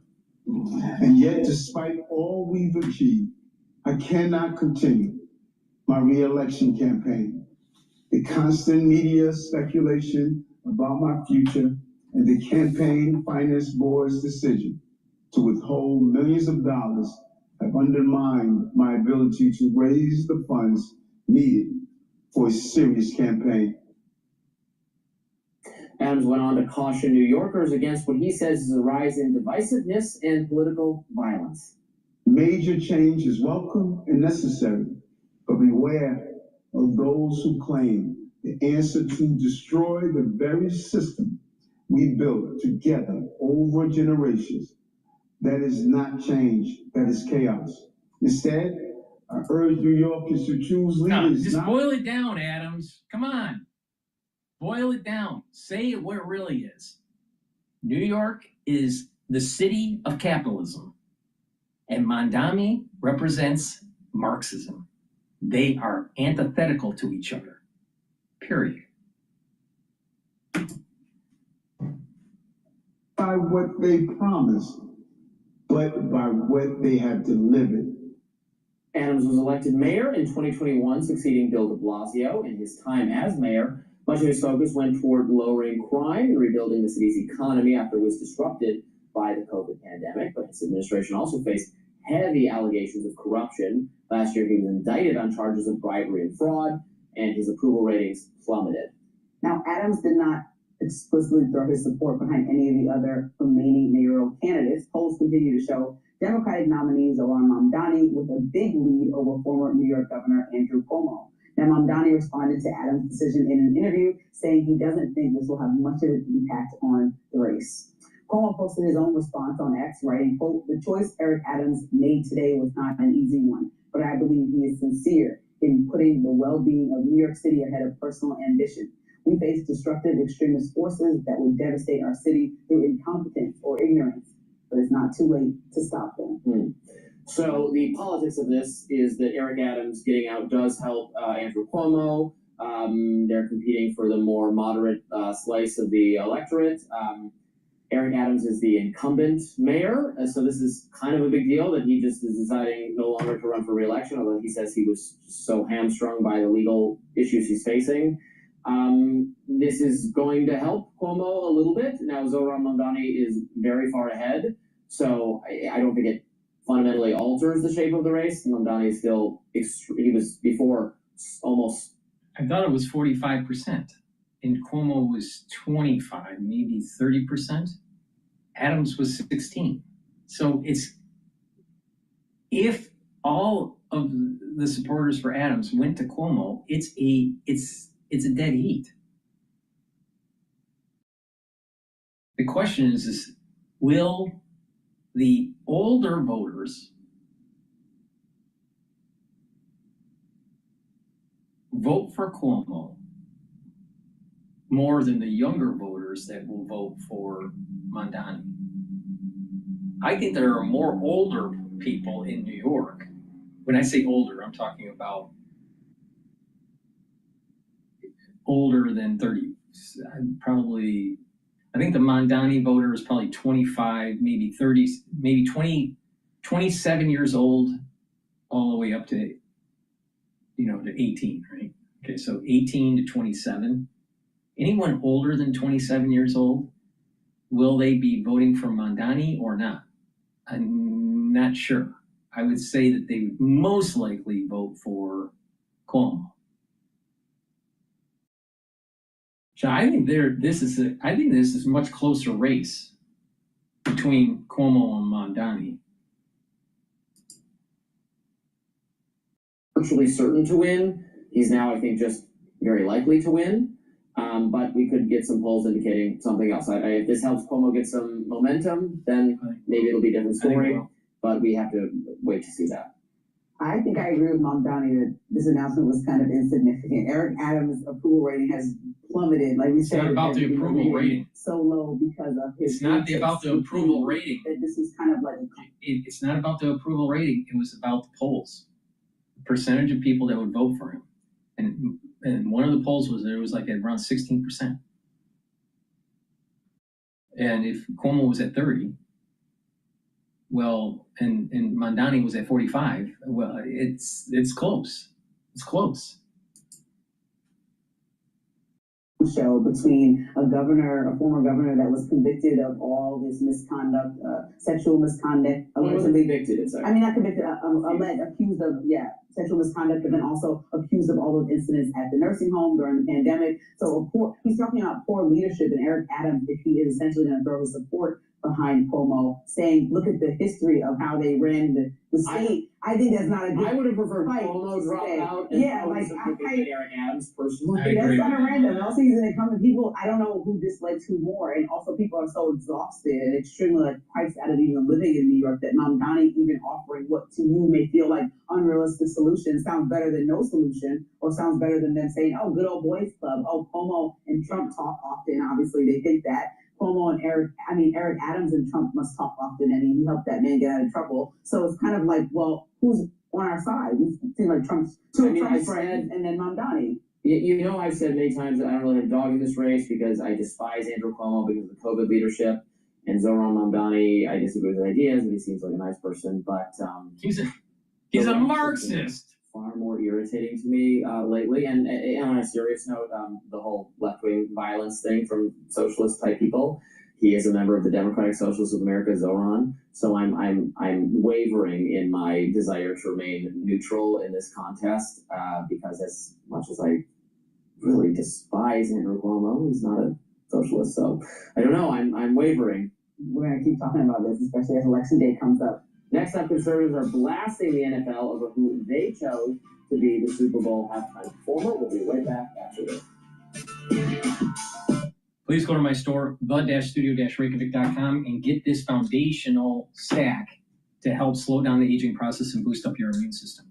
Complete multivitamin. This has the multivitamins for the cofactors for proper enzymatic activity so your cells perform properly and your tissues perform properly. Super important to take, and this is easy to digest. So take the multivitamin that I have on my store and get it with the probiotics. I have it in powdered form or in veggie cap form.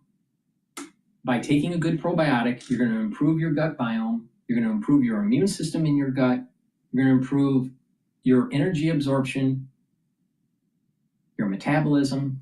You're also going to improve your sleep, consolidation of memory, and you're going to be detoxifying your central nervous system. Amazing how that works. And improve your skin. A good gut biome will help a lot in terms of your overall health. So please go to my store, the-studio-reykjavik.com. Get the probiotics either in the veggie cap version or in the powdered version. Take it every day. Drink it with filtered water. And also take the multivitamin I have, the complete multivitamin. That's the foundation, and you build off of it. Now, if you want to get the whole protocol,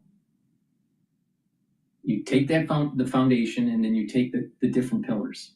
The first pillar is the Max 35 or cleanse to boost up that immune system. C60 is the second pillar to soak up free radicals. The third pillar is the turmeric, ashwagandha, and lignans to rev up your metabolism and help with your cardiovascular health. And then Boomer Boost to rev up your energy levels and metabolism. All right? When you do that, you're going to slow down the aging process. So please go to my store, the-studio-reykjavik.com. All right. Now, let's listen into "We should be scared to death." Former Trump White House lawyer. I don't know what this. Let's see. MSNBC is commenting about Trump here. It starts with a spark.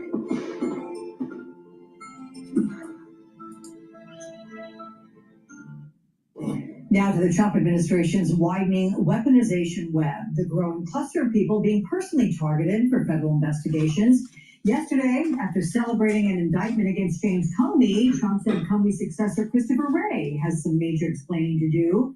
In the last 7 days, Trump has also been name-checking Democratic donors while attempting to demonize his political opposition.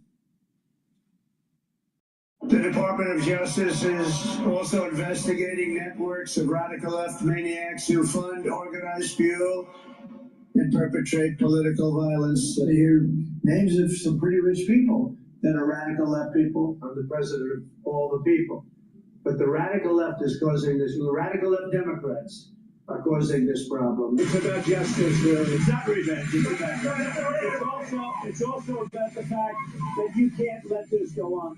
They are sick, radical left people, and they can't get away with it.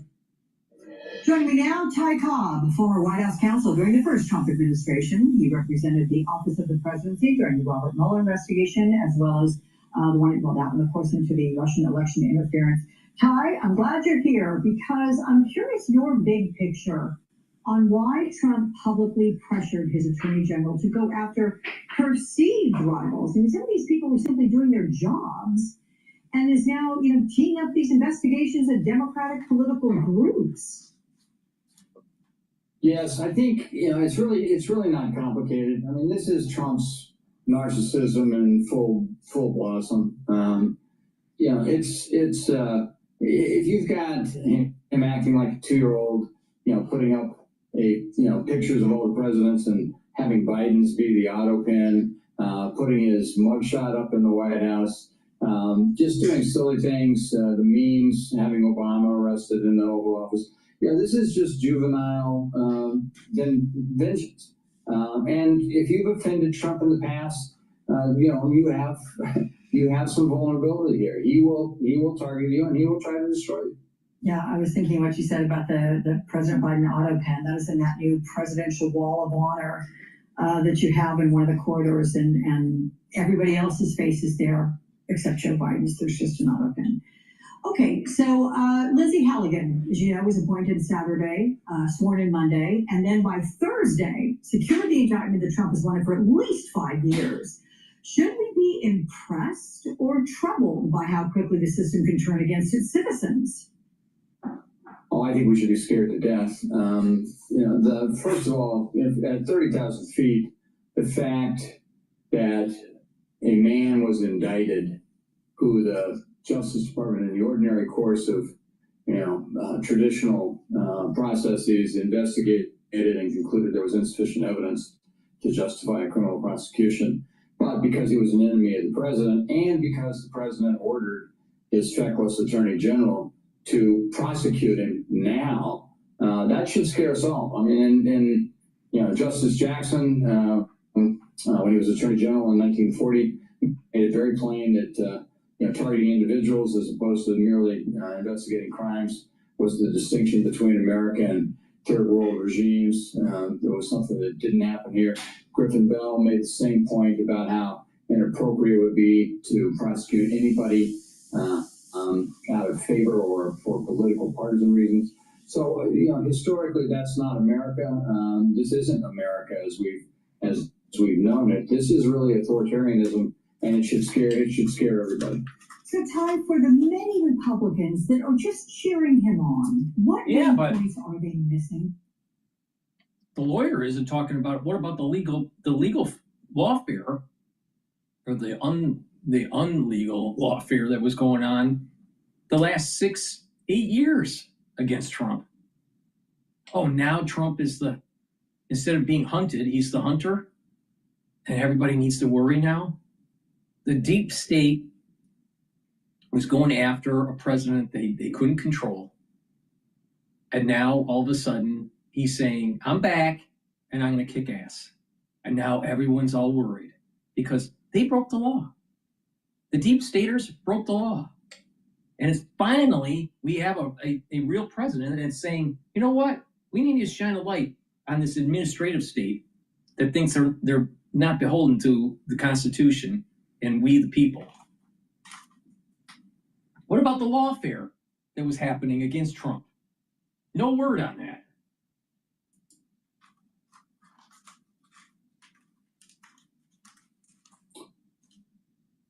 I think that is such a hard question to answer. I don't know whether they're missing anything, whether the Kool-Aid is just so strong that they can't see the way liberty is eroding in the United States, whether it's First Amendment freedoms or just the general protections that the Constitution guarantees, all citizens.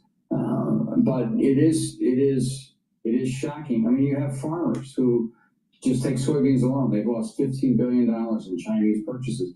But the majority of them supported Trump, and they still do. They expect to be bailed out with, our money, merely because of the, mistaken tariffs that Trump imposed.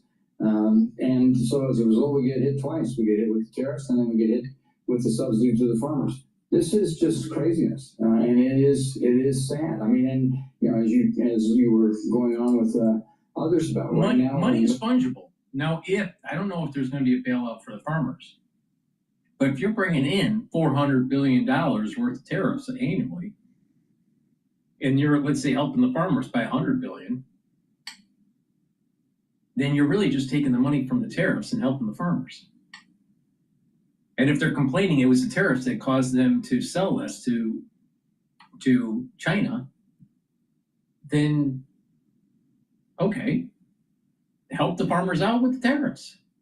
Not a big deal.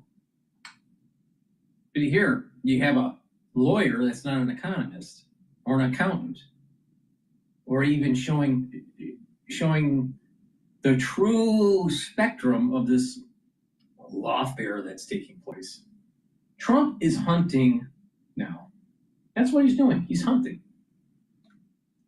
The deep state thought they would be the hunter. They never thought they would be the prey.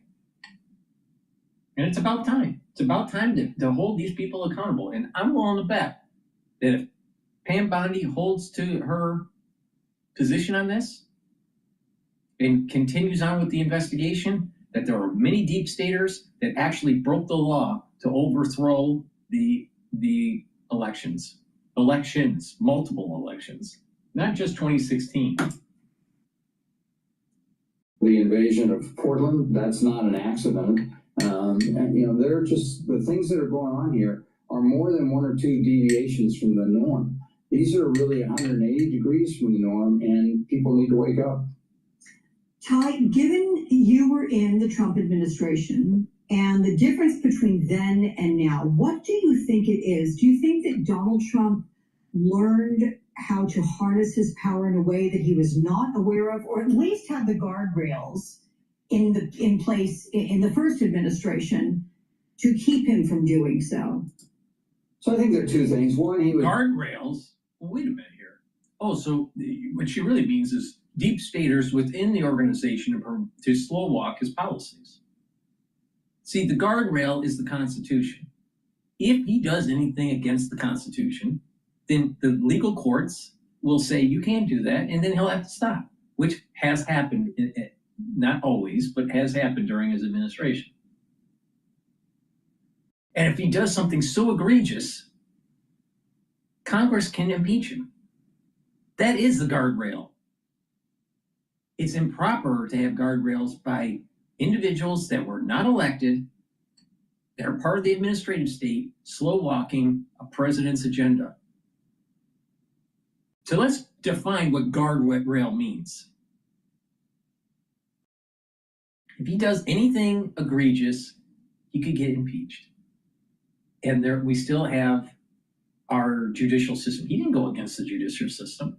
If it goes to the Supreme Court and they say you can or can't do something, then he does it. What do you mean there's no guardrails?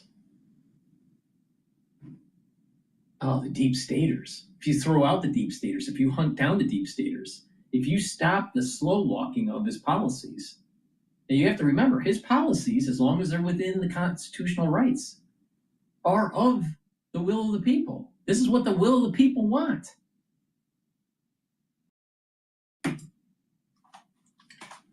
good government, and he relied on others who were more experienced, which was wise.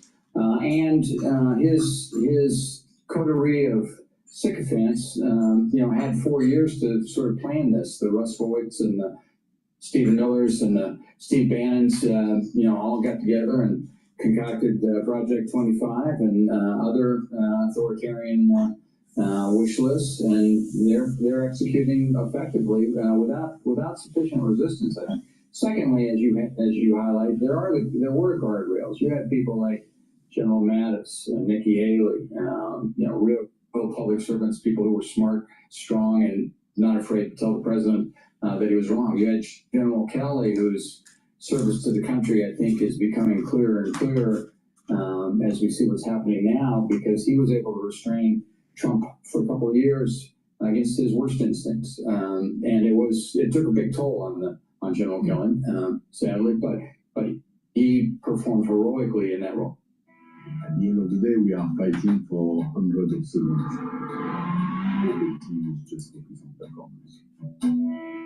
He performed heroically in that role. We don't have anybody in this regime who's doing anything other than but what Pam Bondi does. You want me to indict it now? Yes, sir. How fast can I get that done for you? That's not the role of the Department of Justice. The Department. I think he just admitted that it was a bunch of people around him in the first administration who was slow walking his policies. And as long as it's constitutional, as long as it, if it needs to be litigated and he follows the courts, then he's okay. Because that's our system. That's our legal system. That's the way our Constitution was written. That is the guardrail. He hasn't done anything unconstitutional. Now, if he goes to court and then does something that's against the court, and he's not obeying the court, then that's grounds for impeachment or censure or whatever. Something in Congress will have to happen, but that hasn't happened. That has not happened. He is doing everything within his power, and that if he does step over the line with his power and it gets bounced back by the Supreme Court or the judicial system, he stops. So what was more egregious? Individuals around him slow walking his policies in the first term? Because you got to remember, when they're slow walking the policies, these people are for the administrative state, for the national security state, the erosion of your constitutional freedoms, and for globalization.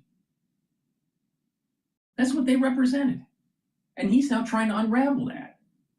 He's saying, you know what, the national security state maybe is a little too big. Maybe they need to be beholden to the actual government, the elected government. Maybe unfettered globalization was bad for the United States, especially in terms of its military prowess. Maybe we need to get a hold on bringing back manufacturing. And Trump is the bad guy? No, the people that were slow walking his policies in the first administration were treasonous. The guardrails. It's the same, it's just like Peter Strzok and how he told his girlfriend, we won't let Trump be president. Because we're part of the administrative state. We won't let it happen. We know better. We know better than the American people. So you get a bunch of people within the administration that slow walks the policies because they know better.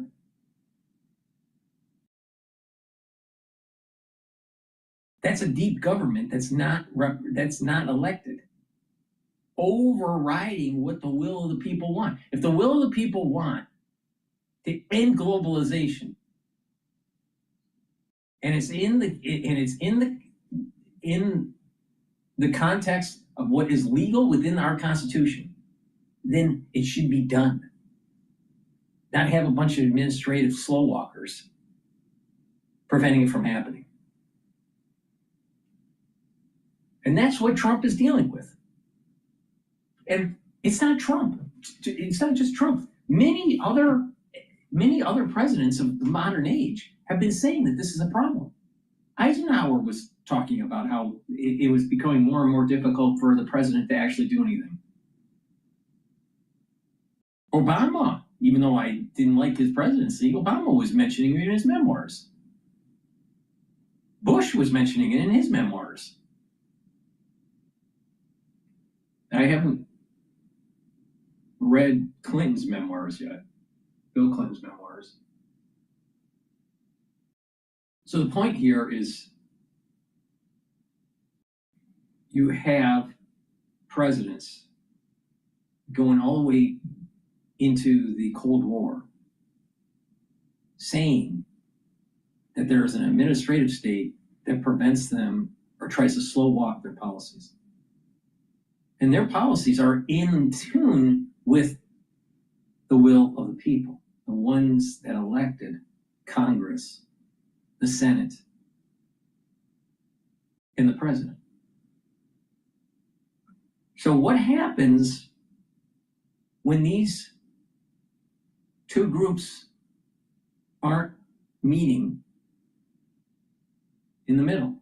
When the administrative state is going against what the will of the people want. Our Constitution isn't we the people, except when the deep state thinks it knows better. Blah, blah, blah, blah, blah. That's not our government. It's we the people, not we the administrative state.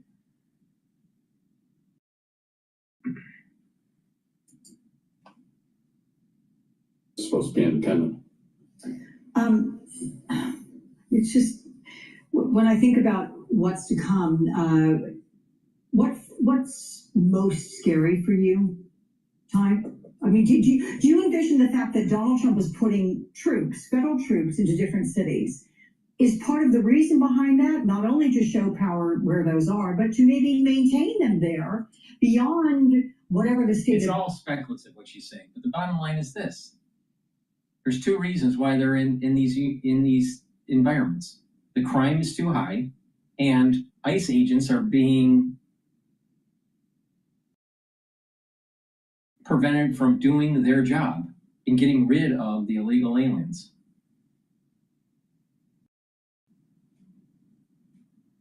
It's not like some sort of takeover of the country. So, and you got to pay attention to what's going on. You have the World Soccer events that will be taking place. You'll have the Olympics. You have the 250th anniversary of the country, and the midterm elections.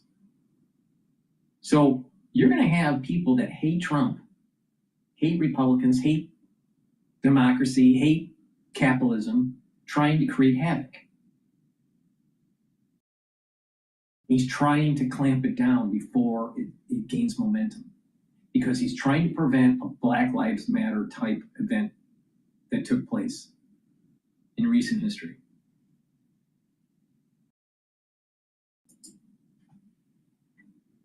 Is have them be there around election time next year in November and beyond. Yeah, so I'm not so sure about the midterms, but I think 2028 is is something everybody should be very focused on. I think a lot of these things are practice exercises. We've seen federal troops, National Guard, being sent around the country, California, Washington, now Portland, Memphis, and with others on the agenda. Chicago, he insists, is coming up. I think, and his comments today or yesterday, basically where he's made it plain that his sole focus right now is on targeting domestic enemies, George Soros, anybody who raises money for the Democrats, Act Blue, any person who's opposed them in the past. So this is just narcissistic vengeance, at its core. This is authoritarianism.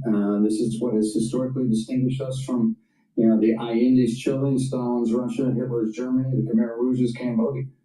People need to wake up to that. And I think that takes me to the point that really does scare me the most, which is how few Americans seem to really appreciate how desperate the times we are in right now, and the necessity of stepping up and saying, stop, this is not America, this is not who we are. We love our neighbors. We want to get back to fighting poverty, inclusiveness, and bringing people together and moving forward like the shining light on the hill that we once were. That's not us anymore. The lights are out. Ty Cobb, it's always good to talk with you, and I'll have you back again very soon because I appreciate it. Shining on the Hill was about capitalism, about self-determination, and about individualism, not collectivism, not Karl Marx. Please go to my store, the-studio-reykjavik.com, and get the drops or the lozenges. You're going to need them for the fall and the winter season. Super important to mitigate any sort of irritation in the throat. These are very high quality drops and lozenges. Take them right away. Have some at work or at home. You never know when you need them, but get a few bags of these. You can get from my store the drops in cherry flavor, honey and lemon, and in blueberry. Get a few bags for your household. Super important. Very high quality. Mitigate the irritation right away. I also have in stock elderberry zinc lozenges. Get a few bags for your household. If you have that throat irritation, take it right away. Super important, especially for this fall and winter season. I can't tell you this enough. It's super important. Another great stack to help with your cardiovascular system, your immune system, is to take the following and to slow down the aging process. Ashwagandha root brings down cortisol levels and helps your blood glucose levels. Turmeric brings down inflammation and also soaks up free radicals. And lignans boosts up your immune system, your endocrine system, brings down inflammation and soaks up free radicals. When you stack this together, guess what? It's helping your immune system. It's helping your cardiovascular system. And when you're bringing down inflammation at the systemic level, including your cerebral system, you're protecting your neurons. That's another added benefit. But this also helps to reduce the severity of what's coming in the fall and winter. Boost up that immune system. Bring down that inflammation. Super important. Please go to my store, the-studio-reykjavik.com. Get the lignans, the turmeric, and the ashwagandha. Get healthy, slow down the aging process, boost up that immune system, help with your cardiovascular system and your brain function. And the severity, reduce the severity of the fall and the winter. I've been telling you to take that stack for over 5 years. If you have a problem in the fall and the winter, you should be taking that stack. Trust me on this.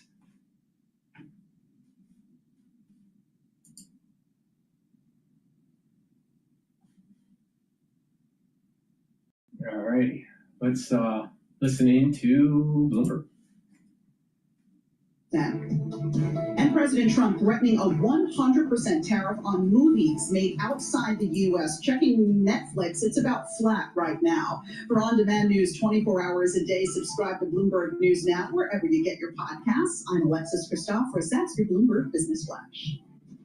All right, Alexis, thank you so much, and welcome to the Monday edition of Balance of Power. Live from Washington, I'm Joe Matthew. Thanks for being here as we count down, yes, to a possible shutdown. We'll drag out the countdown clocks a little bit later because nothing came from another weekend in which lawmakers could have been negotiating here. Lines have been drawn. One thing, though, we can add a new wrinkle. 3 p.m. today. I told you I was going to mention the president's schedule. It's not just Benjamin Netanyahu. And I will remind you, about an hour from now, we expect a bilateral news conference from these two leaders on yet another visit to the White House with a potential ceasefire in Gaza at hand. But at 3 p.m. Eastern Time, shortly after Netanyahu leaves the building, it's going to be the top 4 congressional leaders in the Oval Office with the president. This is the meeting that was on and then off last week. Schumer, Jeffries, Thune, Johnson in the Oval. Interesting, it'll be the first time that President Trump has ever sat down with Hakeem Jeffries, who likes to call President Trump a con man, and spoke to reporters about the stakes earlier today. Let's listen. We've made clear that we are willing to find a bipartisan path forward on a spending bill negotiated by Democrats and Republicans. But it has to meet the needs of the American people. We're not going to simply go along to get along with a Republican bill that continues to gut the health care of everyday Americans. Our line in the sand is the bill has to help everyday Americans, not hurt everyday Americans.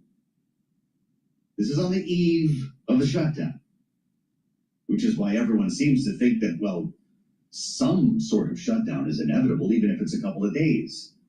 Maybe it'll be a couple of months. This is the whole narrative from last week, right? Russ Vogt is drooling over this idea to get the keys to the kingdom and decide what is essential and what is not. You know who's still as cool as can be? America's dad. Checked in with him first thing when I walked in this morning, and maybe you've even heard him on the air today.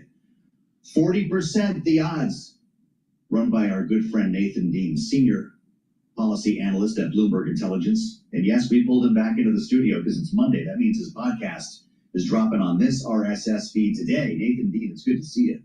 It's like, Christmas Eve around here or something, right? Except nothing's going to happen, is what you've been guessing. Is this meeting today a game changer?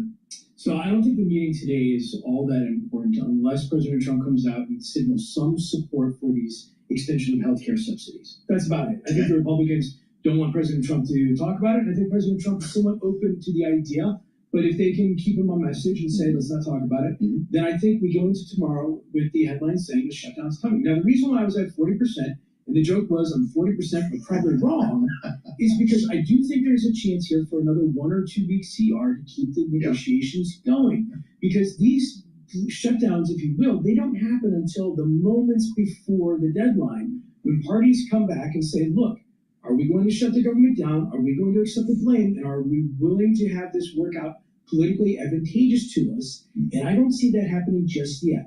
Now, I hate to say this for our production team, but when it comes to Representative Jeffries or Speaker Johnson, they don't matter in this fight. Why? The House has already passed a clean CR. It's not like the House is going to come back.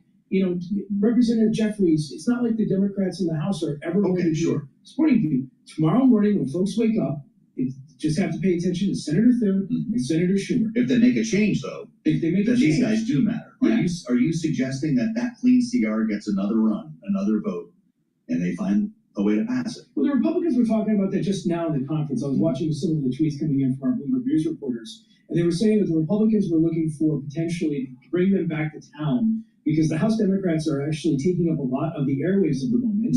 The Republicans aren't here in the House. Bring them back to town and see what they can do. Maybe potentially put them up for another vote just to see where they stand right before the shutdown. Now, I think in the way, if it were to happen, is the Senate would then agree to a 1 week CR. They vote on it. The House would have to go to unanimous consent. But if there is a shutdown, and if we do this on Wednesday, and I'm saying I'm sorry, what I think happens is you have a shutdown that goes into this week, and most importantly, for the market participants that are listening to this call at the moment, the BLS has already said that they're not going to come up with their jobs data and they're going to delay it while the shutdown continues. I had a client come in this morning and just say, well, does this mean the Federal Reserve's not going to get it because the Federal Reserve already needs this? The answer is most likely not. And so the data aspect of this is the one that I think the market participants need to be looking at the most because markets don't really react to it. And then if we get into a shutdown that is in, let's say, 2 weeks, 3 weeks, and just remember, 750,000 to 1 million government workers paid every other week, there's an economic aspect to this as well. So if we get into a shutdown that's lasting a month or so, then the economic story comes in, and then the markets potentially could come back after. See, I told you he was going to say that. Now, our crack production team is standing by in the Senate. I'm the guy who called for Jeffries because it was today. Both Senate leaders were on Sunday morning TV, drawing their lines. Let's listen to Thune and Schumer from Meet the Press. Totally up to the Democrats. The ball's in their court. There's a bill sitting at the desk in the Senate right now. We could pick it up today and pass it. We've been resolute that we need a meeting, that we need a real negotiation, that you don't do this by one party putting together a completely partisan bill and saying take it or leave it. Take it or leave it. Does it feel different when it's the day of, is your point, right? You get the conference in a room. Are we really doing this, guys? There's a vote in an hour. What are we going to do? That changes the psychology. Is that meeting today then just for show? They come out to the sticks, the president goes on Truth Social, and nothing's changed. Yeah, I think today's meeting is just for show because it is at the White House. The meeting that I want to see happen is over at Capitol Hill. And if Senator Thune and Senator Schumer get into a room and say, look, are we going to do this or not? Yes. Call this probably around tomorrow, 10 a.m. to 12 p.m. That's when I'm going to start thinking like, hey, this may actually happen. So if we get into a situation where the Democrats in the Senate, again, the House Democrats, I don't think really matter here. But if we get into a situation where the Democrats in the Senate on their internal calls, and I'm going to be looking for the Bloomberg News reporters to start telling us what they're saying behind the scenes, if they continue to say, let's go forward with the shutdown, then I'm going to say we're going to most likely do this. The one thing I want to throw out there is just more of like my black sheep scenario where I think you're coming at is the Virginia and Maryland senators. Yes. Because if Russ Vogt gets his way, I think you've been dead on. Yeah, if Russ Vogt gets his way and they start laying off a lot of folks, it's going to be the folks in Northern Virginia and in Prince County that multiply are going to be bearing the brunt of this. And if I'm one of those 4 Democratic senators, I'm not sure I want to put my constituencies at risk. And if you've got a gubernatorial race rolling in Virginia, Tom Emmer said it himself on the air. Democrats let the government shut down, and that's his angle on this. They're going to lose the gubernatorial race in Virginia. Now, I don't know if that's a real possibility here. Abigail Spanberger is way ahead, the Democrat, in this race. But that's got to be present in their thoughts and deliberations. Absolutely. I mean, because look, I can't tell you that if the government were to lay off workers, would that be good for the Democrats or bad for the Republicans? I just can't tell you because Doge occurred and it didn't seem to really change the approval labels all that much. Right. The Democratic approval rating right now is around 30%. That's not great. President Trump is higher than that. So from the Democratic perspective, they'll say, look, let's have a shutdown now. Let's figure it out. And then let's get our party back on track before November 2026. Because if you remember, the Tea Party did this back in 2013, and it didn't really hurt them, came to the midterms in 2014. So when it comes to the Virginia and New Jersey races, I'm sure the folks down in Trenton and Richmond are like, hey, we don't want to play here, get this resolved. But there could be some national politics in play as well. And, that's why that November 21 CR was kind of an interesting timeline when you consider the gubernatorial contests here as well. Look, locally, you live around here, obviously. This is a big economic story locally, realizing that the market's not concerned specifically about the DMV region. But all those who were on paid leave from the Doge stopped getting checks, as well as the purported mass layoffs that the White House is putting forth. All of a sudden, Washington is not recession-proof. In fact, it might have its own recession. I can tell you that the number 2 topic at the flag football fields over in McLean on the number 2 topic. The number 1 was flag football. I'm glad to hear that. And the ref in particular. But the number 2 one was, is Congress going to come back and retroactively pay these government workers? Because remember, government workers, Congress has always said they're going to get a retroactive. Right. I'm not exactly sure that I can honestly say 100% that that's going to occur this time. And if this shutdown goes a month, that could be a month without pay. If you're also a government contractor, a buddy of mine owns his own contracting firm. He's like, how long is this shutdown going to last? Because I only have so much cash flow that can keep me going where I'm paying my workers at 100%. So I would say is that there is a very much a local issue here. And this is why we should definitely be paying attention to it. But I also go back to my thought is that if we do have a shutdown, I think it gets resolved by this weekend because I don't think the Democrats want to give Russ Vogt enough time to get a plan going into fruition. That's a really big part of the story here, obviously. Congressional staffers lose their pay in a shutdown, right? Yep. So the boss sees this firsthand in the office. I think the Capitol Hill gym stays open, though. I think that's one of the things that's being central. But look, shutdowns are not good for those of us in the D.C. region. Whether you're a mother who wants to take your child to the National Zoo or you're just trying to go to a museum or something like that, we all feel it. But at the end of the day, the folks over on Capitol Hill are looking at this from the national perspective. And that's why I keep going back to this idea that the Virginia and Maryland senators are the ones that I think will eventually step in here and say, maybe this is something we got to deal with. But ultimately, the Democrats also want to see being fight They don't want to be seen fighting President Trump. Yeah. And if Senator Schumer caves and makes a deal like he made in March, then I think Senator Schumer's in a big trouble with the rest of his party. Wow. All right, I can't have Nathan in here without asking you about the cannabis, because the president brought it up again. You see, this Sunday shared a video online promoting the health benefits of cannabis. Quote, the most important senior health initiative of the century, it said. MJ, the ETF up 15% today. It's just the latest dose of hot sauce. Is it real? Yeah. So what's he doing on Truth Social? I think that there's two scenarios that will play out for reschedulization. If you're one of the retail investors, you want scenario one, which is President Trump essentially waves a magic wand and says rescheduling done today. That's what I think a lot of the retail investors want. Now, I'm a little bit on a naysayer on scenario one because I think scenario two plays out where you're going to see a positive statement from President Trump saying, look, we're going to do reschedulization, but he's also going to kick the can and put it back into the process of the FDA. Okay. So I think it's going to take time. Fascinating. More calls today on BLS or weed? BLS. BLS. All right. You never know. I have to ask. Nathan Dean, ladies and gentlemen, Bloomberg and Tele. Please go to my store, the-studio-reykjavik.com, and get the NAD+. NAD+ supplement will boost up your NAD+ levels, increase your energy, help to repair your DNA damage, and protect your neurons. Super important, especially in the aftershock of 2020. Ubiquinol, the most bioavailable form of CoQ10 that you can get. This will soak up free radicals, improve the health of your mitochondria, increase your energy levels, and protect your neurons. This is a powerful stack to protect your neurons. You can also stack it with C60, resveratrol, even with clarity factor. But protecting your neurons on a regular basis is super important. Please go to my store and take the NAD+ and the Ubiquinol. Also, go to the store, my website, the-studio-reykjavik.com. The link is in the description of this video and all my videos. And get the Gladiator Barley. Build muscle. This stacks very well with Boomer Boost and Myotrol. Remember, Myotrol helps with the gene expression to build muscle. Gladiator Barley will help to build that muscle.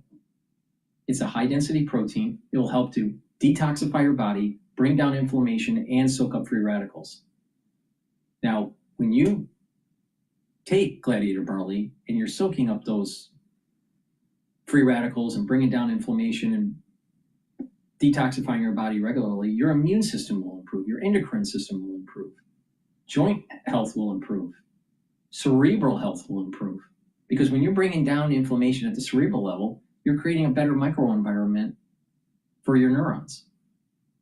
So please go to my store, the-studio-reykjavik.com, and take the Gladiator Barley. It's really important to detoxify your body every day. Bring down that inflammation. That's going to help with your immune system. That's super important for the fall and the winter. And you're going to be able to build muscle. Do some resistance training. Please go to my store, the-studio-reykjavik.com. Now let's listen in to Freeze-A-Car. If it's gorgeous you want, look for the grit. Because it's the pros who are out there, pulling together dozens of projects a year. And they know we're remarkable. But first, here's my take. The Trump administration's announcement last week about the new rules for H-1B visas, including that those will now require a $100,000 fee, made headlines. But few pointed out that, as usual, it played fast and loose with the rules that govern the process, which require a prior period of public notice and comment, invoking national security to levy the fee. The Trump administration has been following this pattern from the start. One of its early actions was to fire more than a dozen inspectors general, disregarding the law that required specific reasons for each one's firing and public notice. The administration seems to be ignoring and flouting laws and rules purposefully so as to erode the checks on its authority. It could have pushed Congress to pass legislation raising tariffs to whatever level Trump wanted. The Republican majorities there have denied him practically nothing. Similarly, it could have asked Congress to shut down USAID, since foreign aid has rarely been very popular. Instead, President Trump took unilateral executive action. The administration is deliberately refusing to play by the rules in ways that look to most observers like usurpations of authority, and accumulation of power. Some are deeply troubled by this, others brush it off. But the question I want to ask is, why? Why has America's vaunted system of checks and balances proved so weak? Among the Western democracies, America today stands out. Amid the widespread rise of populism, discontent with various establishments, and angry political rhetoric, the US appears to have moved further than any other down the path of illiberal democracy, where constitutionalism and the rule of law are being steadily undermined. Hungary is the obvious other example, but Hungary is a very young and fragile democracy, scarred by decades of communism. The United States is the oldest constitutional republic in the world. And yet Sweden's V-Dem Institute has described the erosion of American democracy as unprecedented in scale. Any one of the administration's actions might have in a previous era provoked public outcry. But today we routinely see regulatory threats and lawsuits against media companies, threats to deny law firms government business or access to federal buildings, the use of the Justice Department to target political opponents, and the use of military forces within the United States. Some laud these moves as necessary acts of executive authority, but almost no one would disagree that the breadth and number of these actions are unprecedented, certainly in the half-century since Watergate. Ironically, part of the problem stems from the age of the Constitution, which in many ways is an enduring success. America's political framework actually dates back not even to 1776 or 1789, but further to the structures of government put in place by early English colonial settlers. This system was modern for its age, but that was 300 years ago.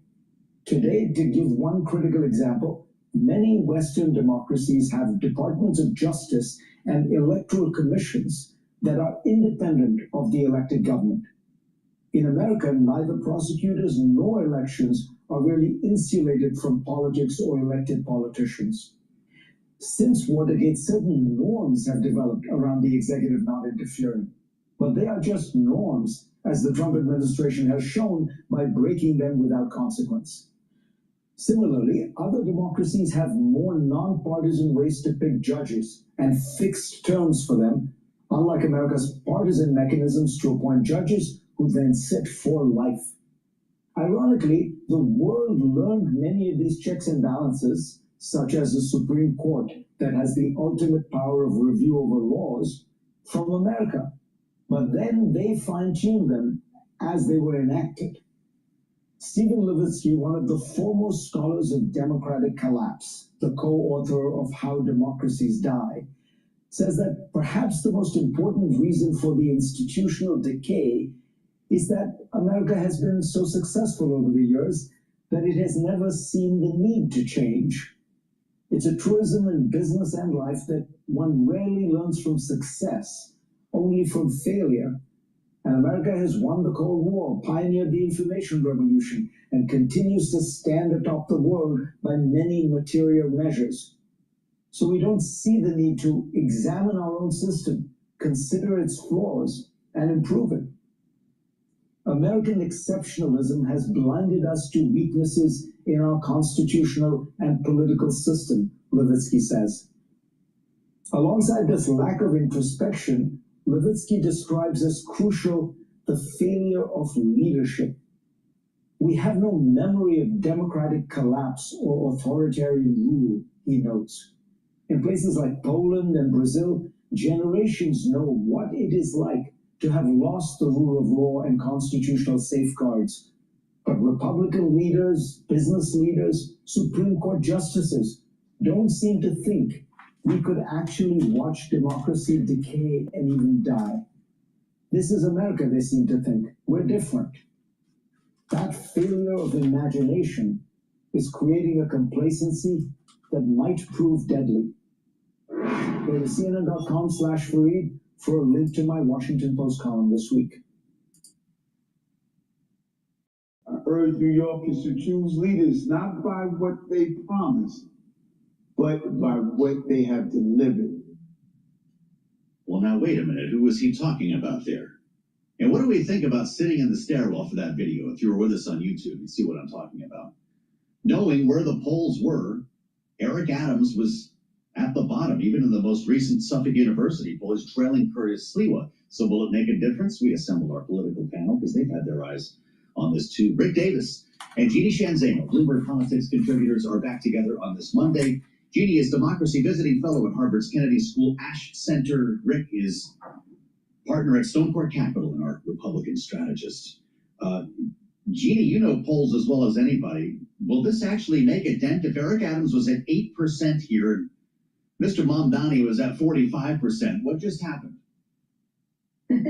Joe, I thought you were going to bring us in on Old Blue Eyes, a little Frank Sinatra, because that's what Eric Adams played in his video. So when you said tune, I got all excited for some I Did It My Way. There was just him at the bottom of the stairway, which was telling. It's where he is in the polls. You know, of course, the main beneficiary of this is Andrew Cuomo. That said, Eric Adams was 8 or 9% in the polls, depending on which polls you look at. And so even if he gets all of those supporters, it's not enough to help him. You know, there is a scenario in which Cuomo could make a go of this, particularly if Curtis Sliwa, the Republican, got out and it was a two-man race. But Curtis is saying he's staying in, and that makes it really, really tough for Cuomo. So I think the polls are still pretty clear. Mamdani, double-digit lead, and he's held that ever since they began polling on this race after the primary election.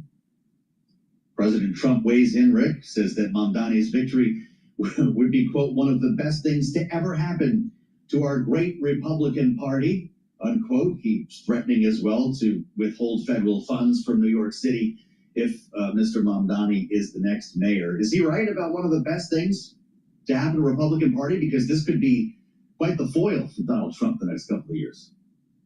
Yeah, there's no question that Republicans will make good use of it, especially in the midterms. I mean, Mamdani is going to become probably the most famous Democrat in the United States by the time you're done with the 2026 advertising campaign.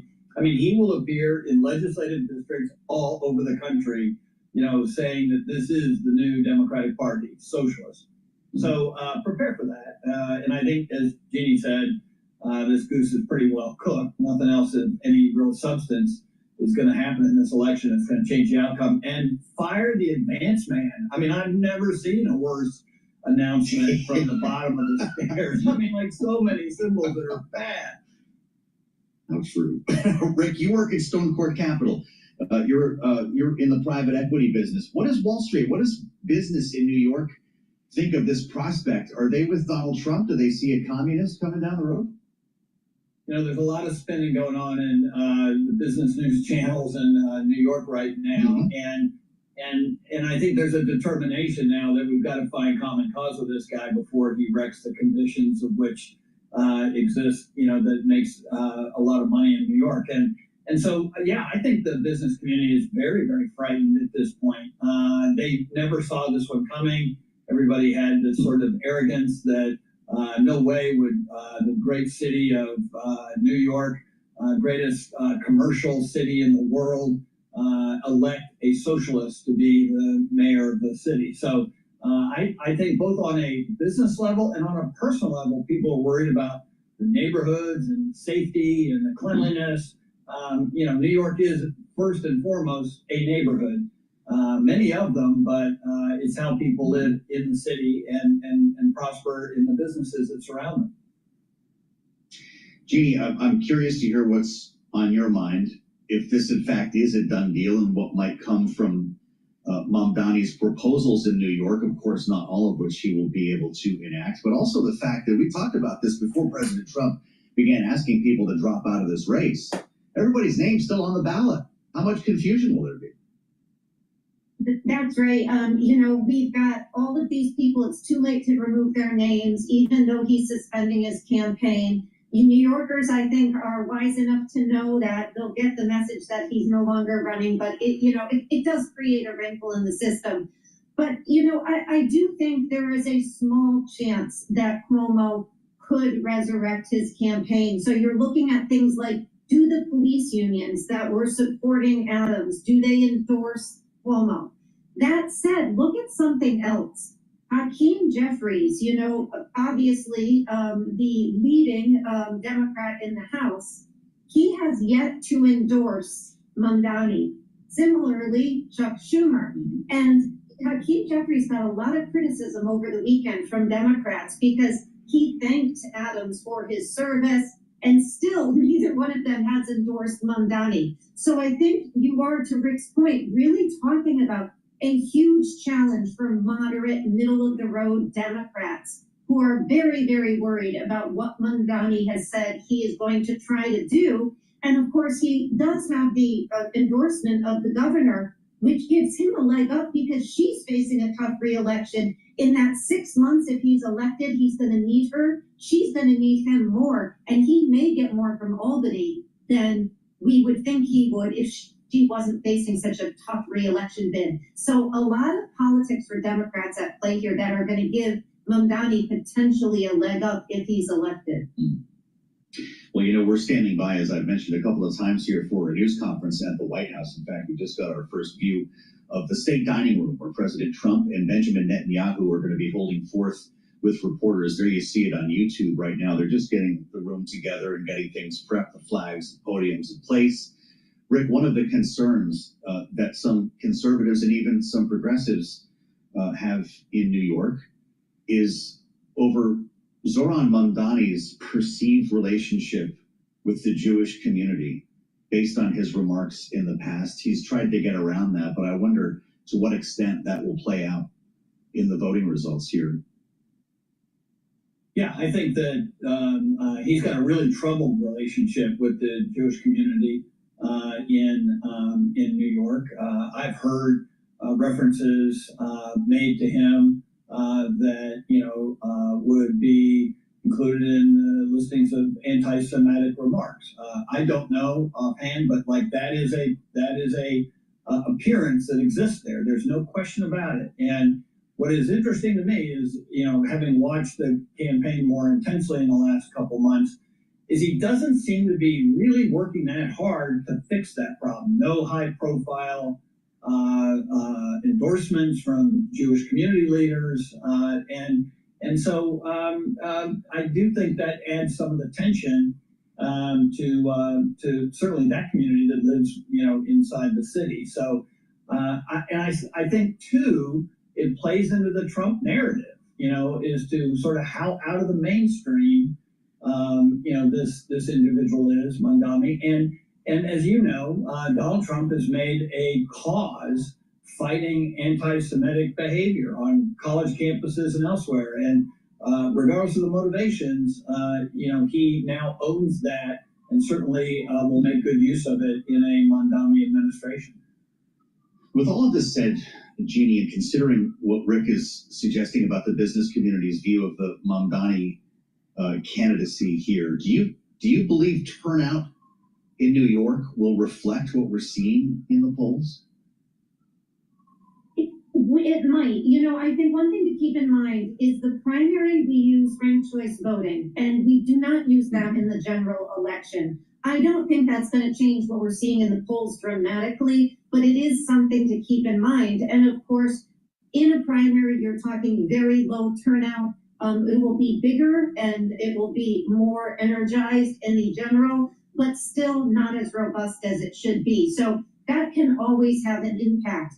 And, I mentioned before Chuck Schumer, there's a lot of speculation that his reluctance so far to endorse Mamdani is tied to this issue of anti-Semitism. And what Mamdani, if you just look at the split, consider Joe Biden, how much he was hugging Israel, Netanyahu, the Israeli lobby, versus somebody like Mamdani, almost perfectly captures this deep division in the Democratic Party right now. And we are seeing it particularly amongst young people. So this is a generational battle as well. Remember, Mamdani just a few weeks ago told the New York Times editorial board, if Netanyahu came to New York and he was mayor, he would have him arrested.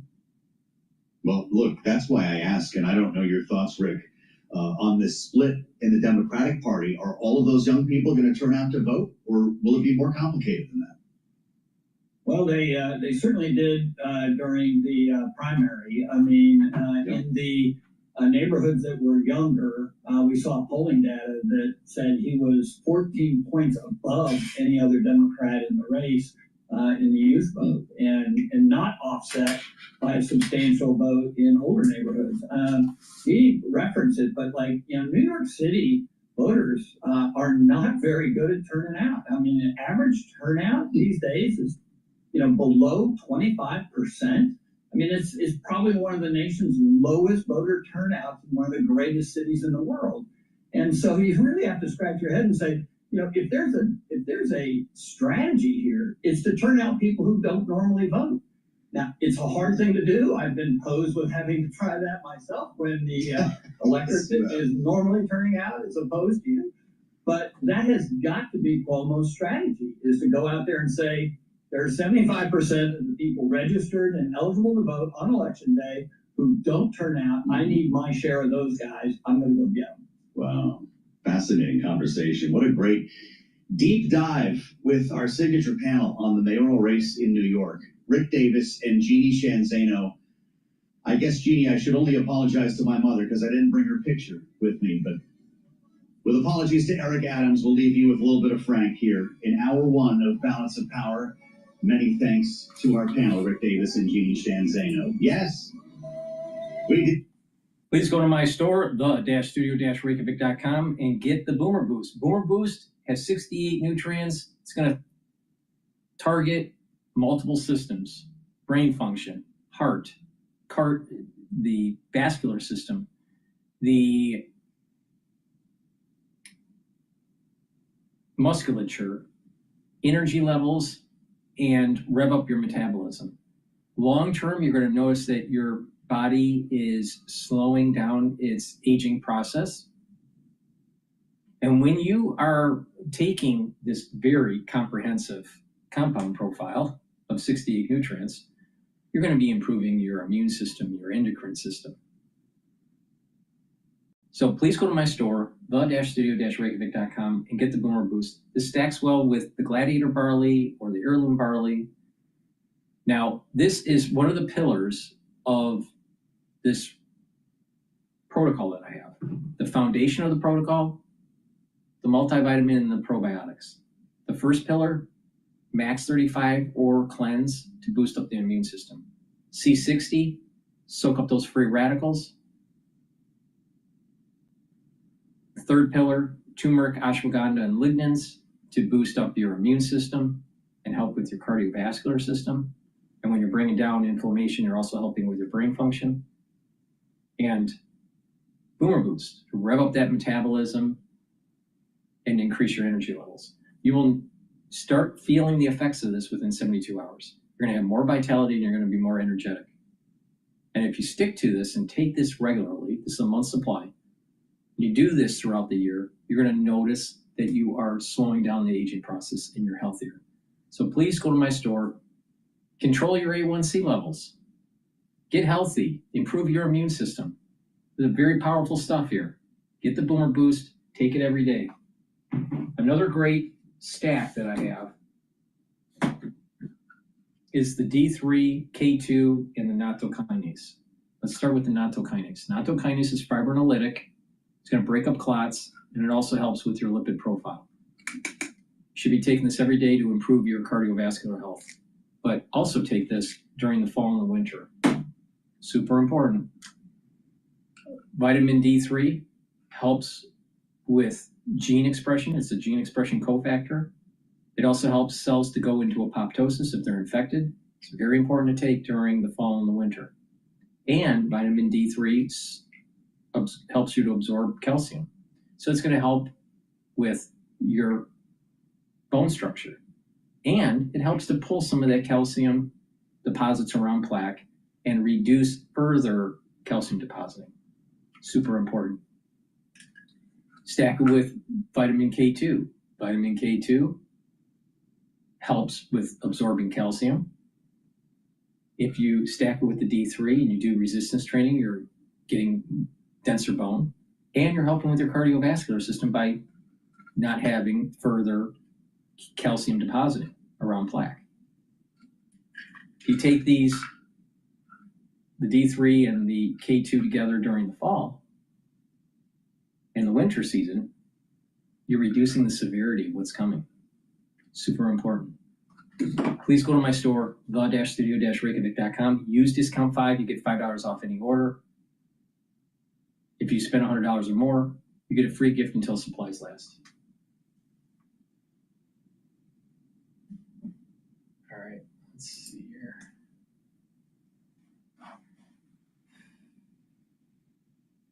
Meeting, make a difference. Welcome to the Monday edition as President Trump meets with congressional leaders at the White House just a day until a possible government shutdown. We've got a lot on the plate for us today. I'm Joe Matthew alongside Tyler Kendall in Washington. Thanks for being with us on Balance of Power. Tyler, that meeting is going to come after the president's meetings today with Benjamin Netanyahu, and of course the news conference that will follow could begin in just about 15 minutes time, assuming it takes place on schedule. Right, exactly. A jam-packed day on multiple fronts here, Joe. We could potentially get some sort of movement when it comes to funding the government, and we're still waiting to see if there's going to be an agreement here towards ending the war between Israel and Hamas. That's right. They've got a ceasefire and a 21-point plan on the table here, knowing that this has been a bit difficult, at least certain parts of it, difficult for Netanyahu to accept.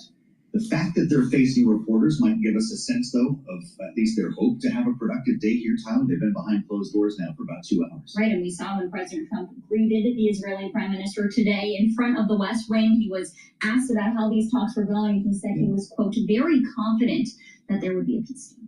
In the Oval a bit later on today, not only the two Republican leaders, Thune and Johnson, but also Chuck Schumer and Hakeem Jeffries, the first time President Trump has in fact met with him, knowing that Wednesday, 12:01, tomorrow night, if you will, the government is set to shut down if they don't get a deal together here. There are some rumblings about an even shorter term CR to buy a couple of days, Tyler. We'll see if that emerges. I was going to say, are we just going to go over this again? Because maybe there'll be an even shorter term CR, but right now the Senate is looking at potentially kicking down the can down the road for 7 weeks until November 21st. So are we just going to be having this conversation? It's CR heaven. We do a lot of kicking of the can around here. I want to let you know, Dusty Johnson, the congressman from South Dakota, is going to be talking with us in just a moment after we check Wall Street. Investors are looking at all of this as well. And Alexis Christophorous has the markets for us live from New York. Alexis, how's it going? You bet. Thanks, Joe. Mixed market right now, but tech stocks stealing the show once again on Wall Street as we move closer to that possible government shutdown. The Dow Industrials down 56 points. Broader market higher with the S&P up about 11. NASDAQ gaining 101 points. The yield on the 10-year, 4.13%. The 2-year sitting at 3.62%. And we have got gold back at a record high, now trading at $38.32 an ounce. West Texas Intermediate oil down nearly 4% at $63.27 a barrel. Electronic Arts up nearly 5%. The maker of Madden, NFL, Apex Legends, and other video games agreeing to go private in a $55 billion leveraged buyout, the largest on record. The buyers here, Saudi Arabia's public investment fund, Silver Lake Partners, and President Trump's son-in-law, Jared Kushner's Affinity Partners. Shares of Carnival reversing an earlier gain, down now nearly 5% after the cruise operator posted better than expected quarterly results and raised its full year outlook. Shares, by the way, were up 23% this year. Heading into today's earnings report, we've got shares of Norwegian and Royal Caribbean down in sympathy. Peloton preparing to roll out refreshed hardware and a software overhaul for its bikes and treadmills that include AI for personalization. Not impressing Wall Street, though. Shares of Peloton down more than 3%. And China's Huawei is planning to double output of its top AI chips in a bid to win customers as NVIDIA deals with those geopolitical headwinds. We've got shares of NVIDIA up, though, nearly 2%. For on-demand news 24 hours a day, subscribe to Bloomberg News Now, wherever you get your podcasts. I'm Alexis Christophorous. That's a Bloomberg Business Flash. Back to Balance of Power now with Joe Matthew and Tyler Kendall.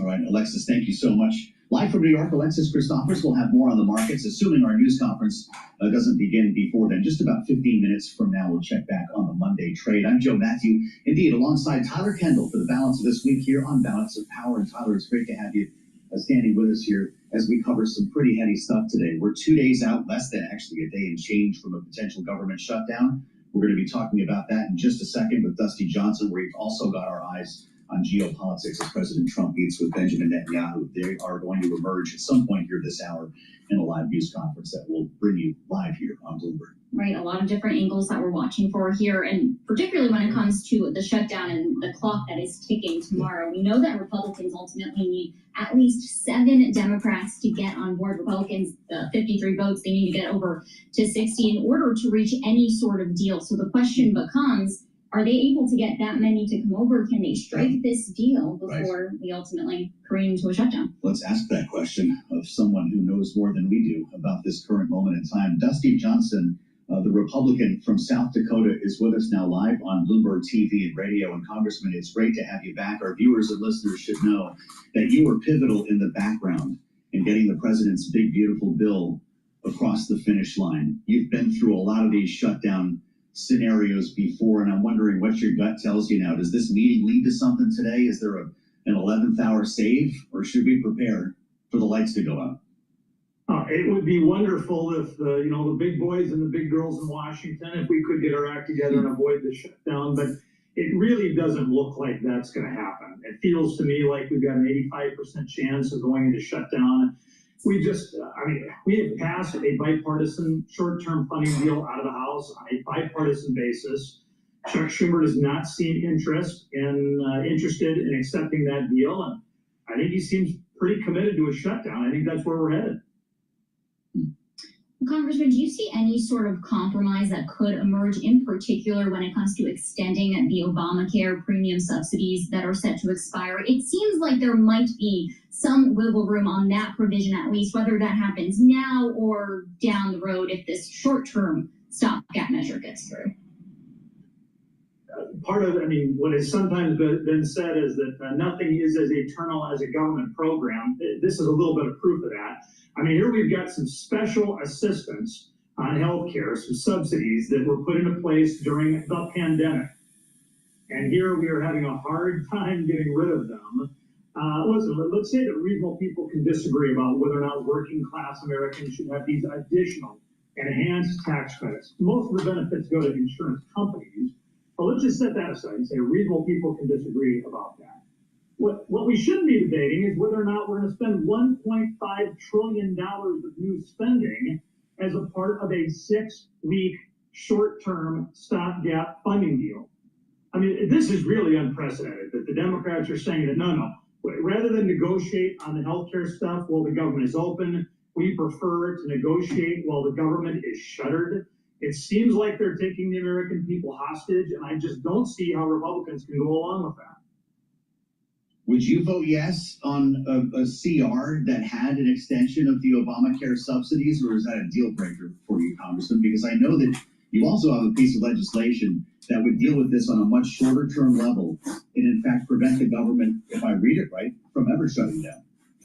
Yeah, shutdowns are stupid. We should not shut down. My bill with Senator Ron Johnson in the Senate, the Eliminate Shutdowns Act, would say anytime the clowns in D.C., we can't get our act together, rather than take the American economy hostage, we're just going to have a short-term 14-day CR to allow the politicians to get to yes. And that is, in essence, exactly what the Republican offer is today. Not for 2 weeks, but for 6 or 7 weeks until the Friday before Thanksgiving. It is unprecedented that a party would say, no, we don't want to negotiate for 6 weeks. Instead of negotiating, we're going to shut the whole thing down because we can't secure $1.5 trillion in new healthcare subsidies. I just think Chuck Schumer is asking for heaven and earth and spending and healthcare for illegal aliens and healthcare subsidies for rich Americans. There is no way on God's green earth that Republicans are going to give all of that up in return for just a 6-week stopgap.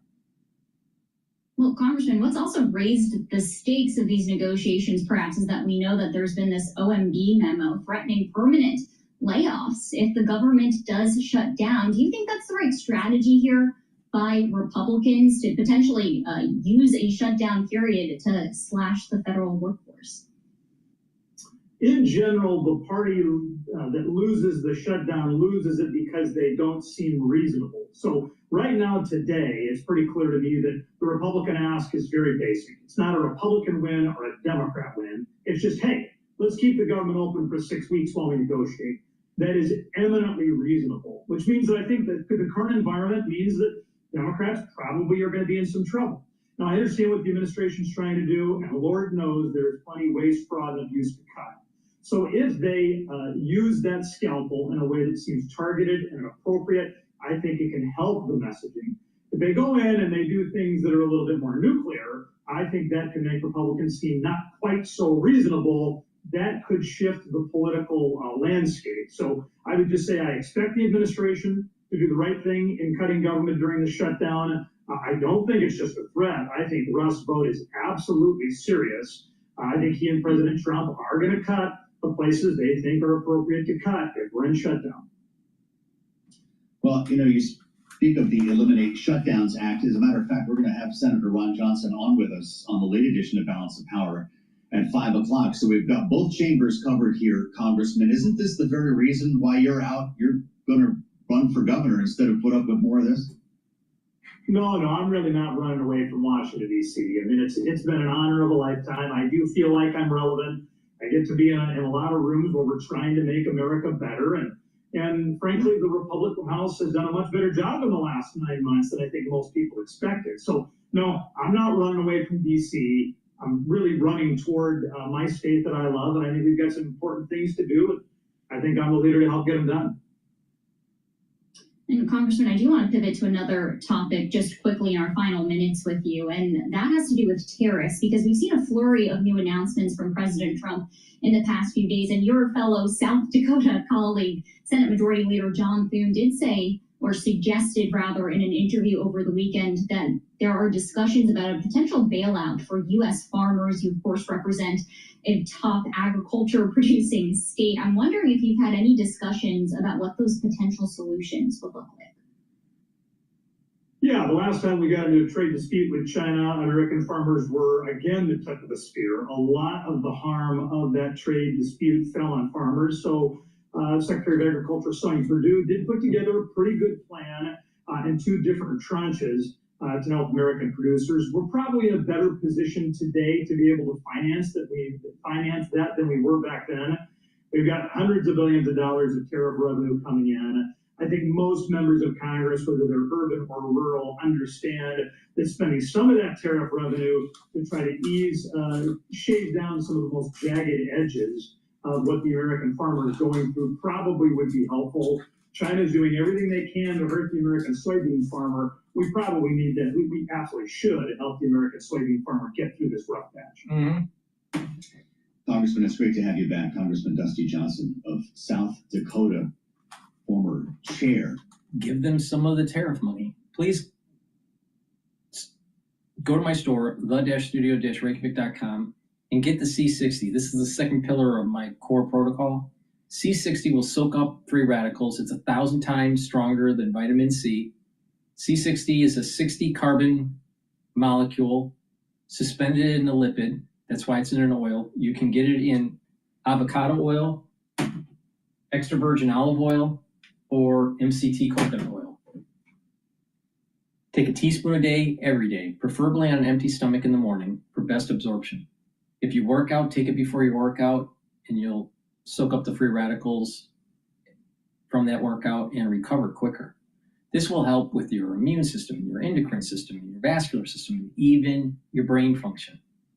It's going to soak up free radicals, help with the health of the mitochondria, boost up your energy levels, reduce stress in the cell and your tissues. This is very important. At the vascular level, by soaking up free radicals, you're reducing oxidized LDL.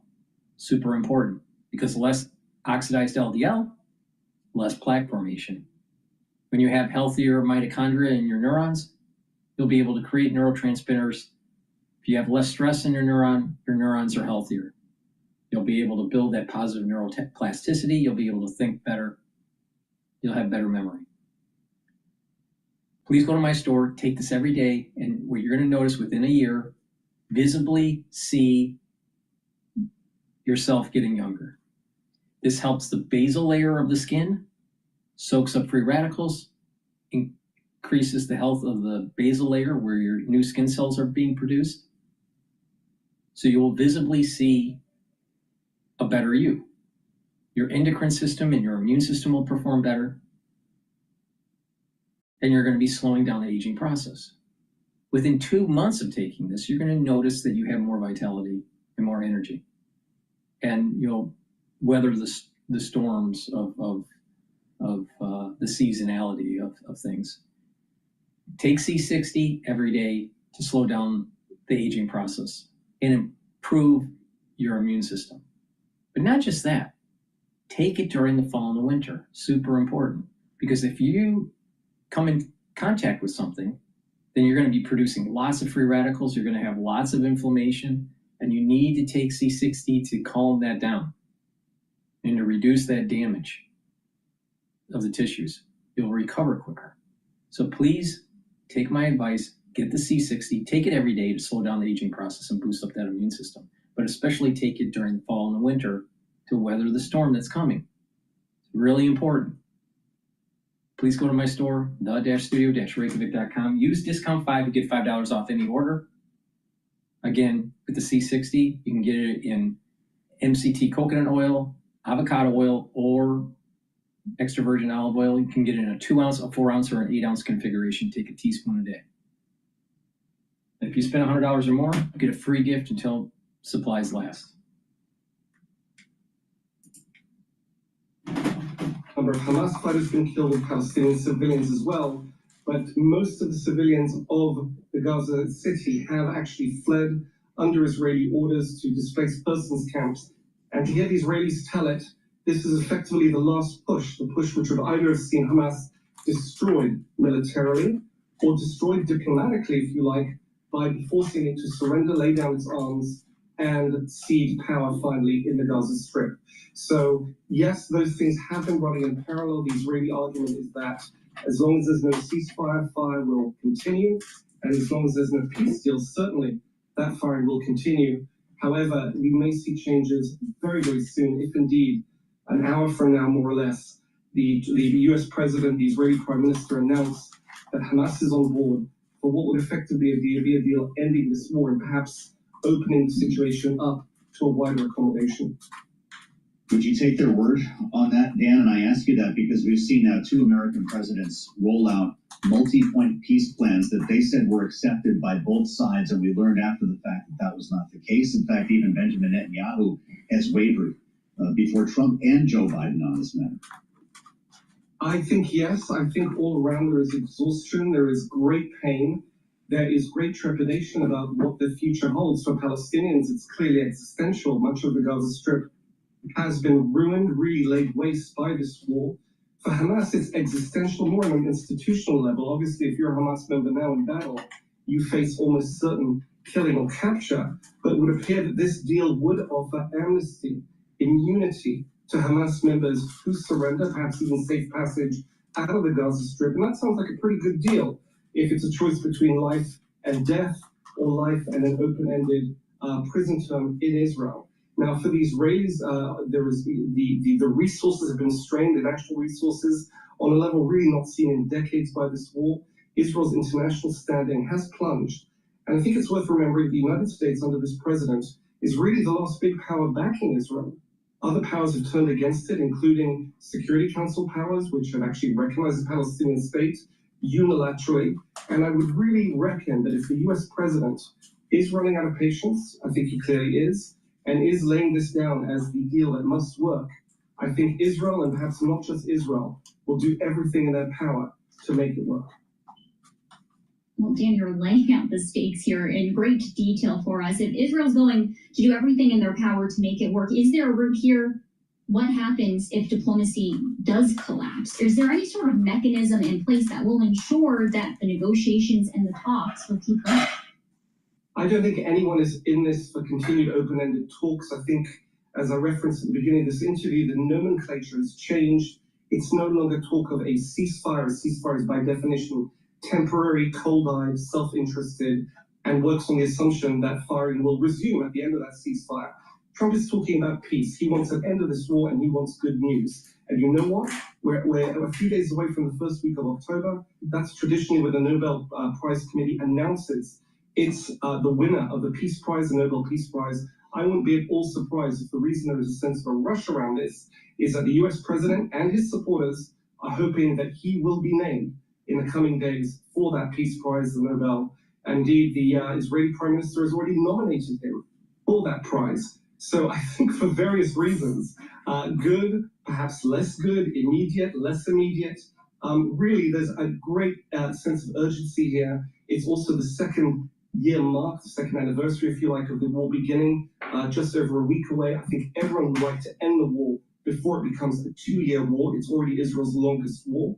So really, there are so many vectors pointing now to a willingness to make this diplomacy work.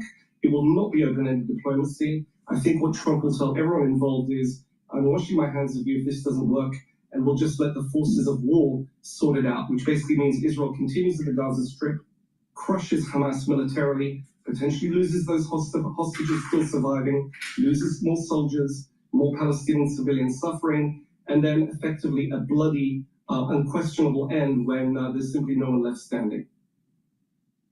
Dan Williams doing a wonderful job reporting for Bloomberg in Jerusalem. Dan, thank you so much for helping to set the table ahead of this news conference, which will be taking place today in the state dining room as opposed to the East Room, where you normally see the gold drapery behind the president and other world leaders. Today, we've got American and Israeli flags set up in the state dining room and a large room full of reporters and others who are looking to hear from these two men.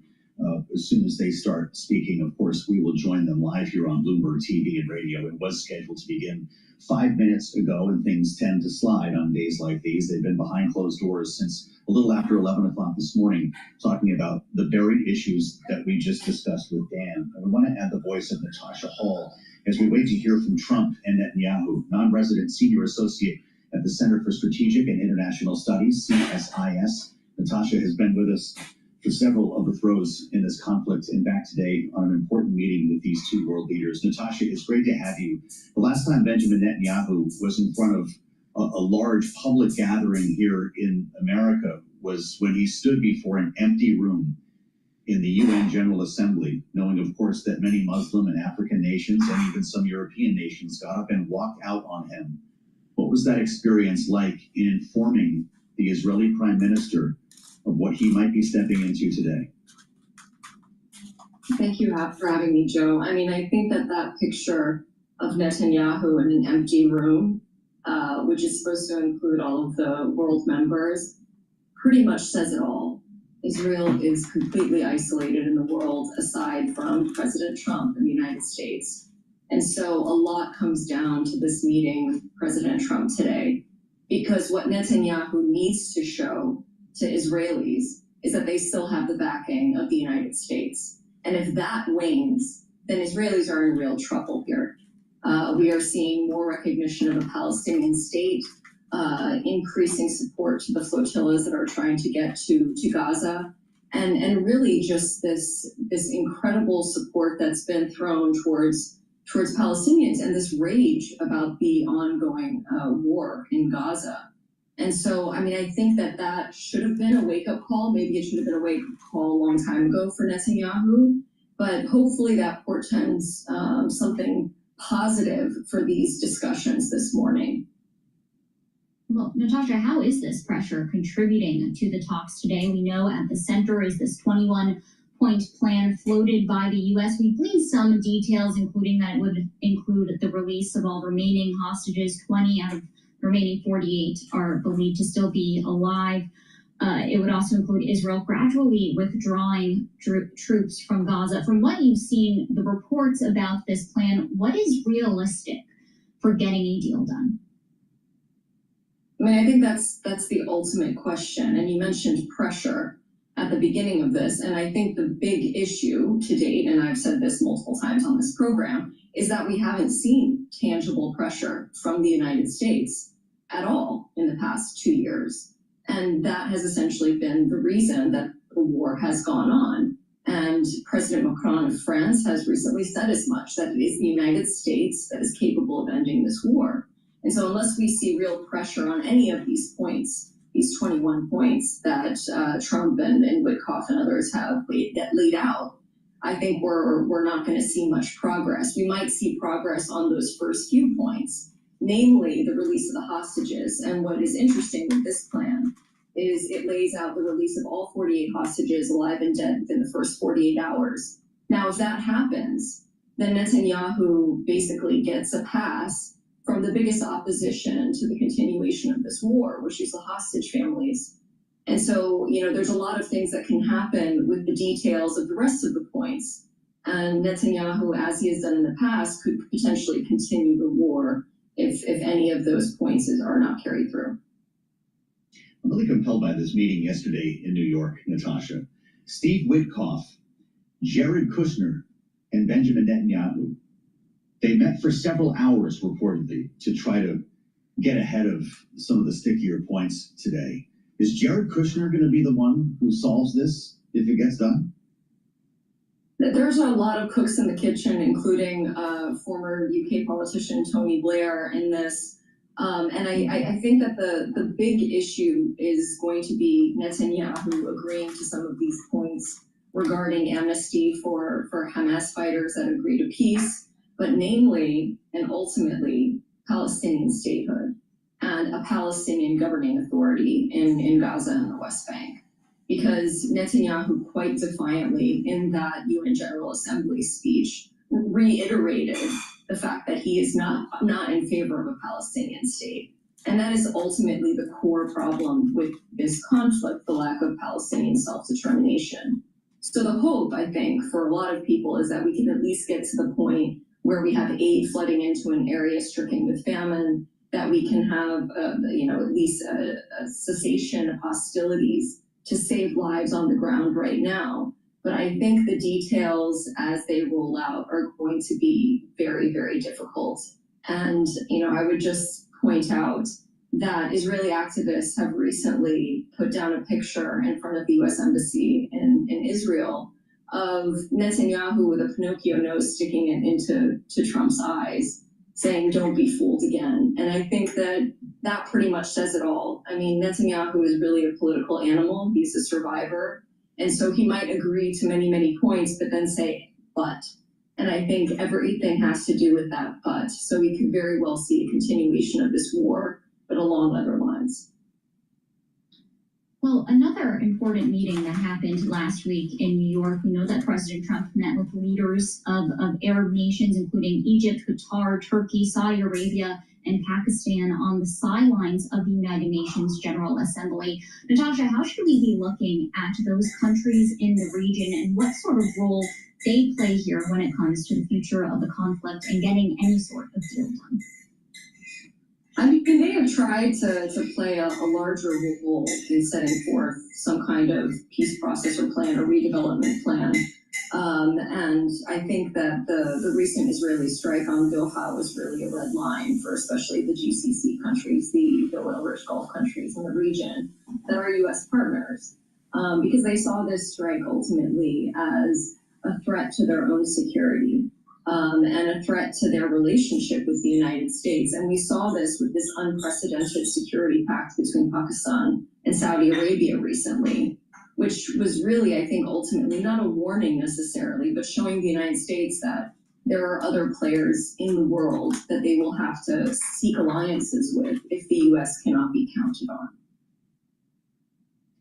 Interesting to see reporting last week, not to diverge too far from the path that is being discussed in this meeting, Natasha, but reporting by the Washington Post that Iran, for some years now, has been digging and tunneling into a much deeper facility than we even saw at Fordo, near the area that we bombed at Natanz. The idea that Iran could, in fact, be continuing to develop a nuclear weapons program is something that President Trump said he would act on if told about it, that there could be further strikes in Iran. How would that play into what we're talking about today?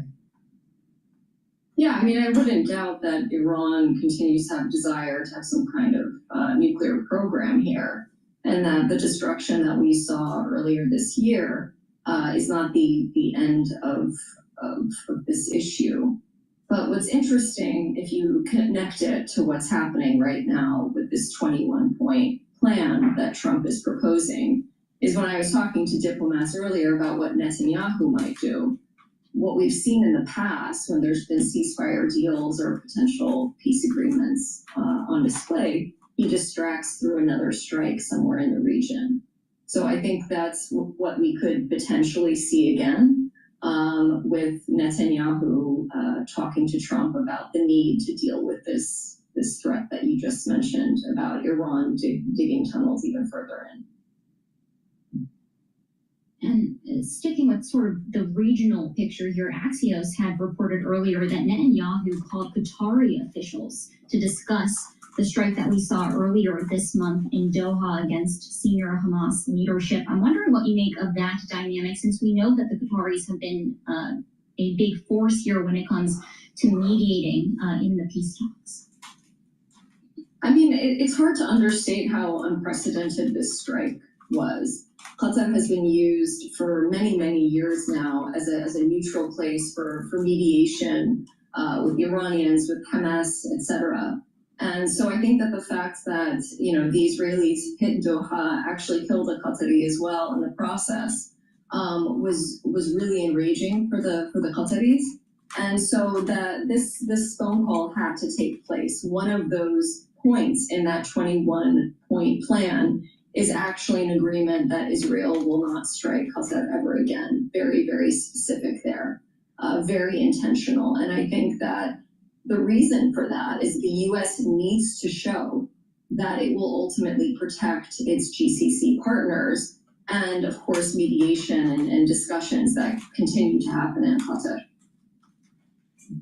Spending time with Natasha Hall from CSIS on Bloomberg TV and radio as we wait for the news conference, the bilateral news conference, to get underway at the White House with President Trump and Benjamin Netanyahu. To what extent do you expect the indulgence of questions here from the media, Natasha? President Trump most recently held a summit with Vladimir Putin. Not one question was taken in what was billed as a news conference. Will it depend on the outcome of their talks? I mean, I think it could depend on the outcome of their talks, but please go to my store, the-studio-reykjavik.com, and get the great supplements I offer. We'll find out probably tomorrow. I'm going to end the broadcast today, but I'll have my comments probably tomorrow on the conference, the press conference. Thank you for listening, and have a nice day.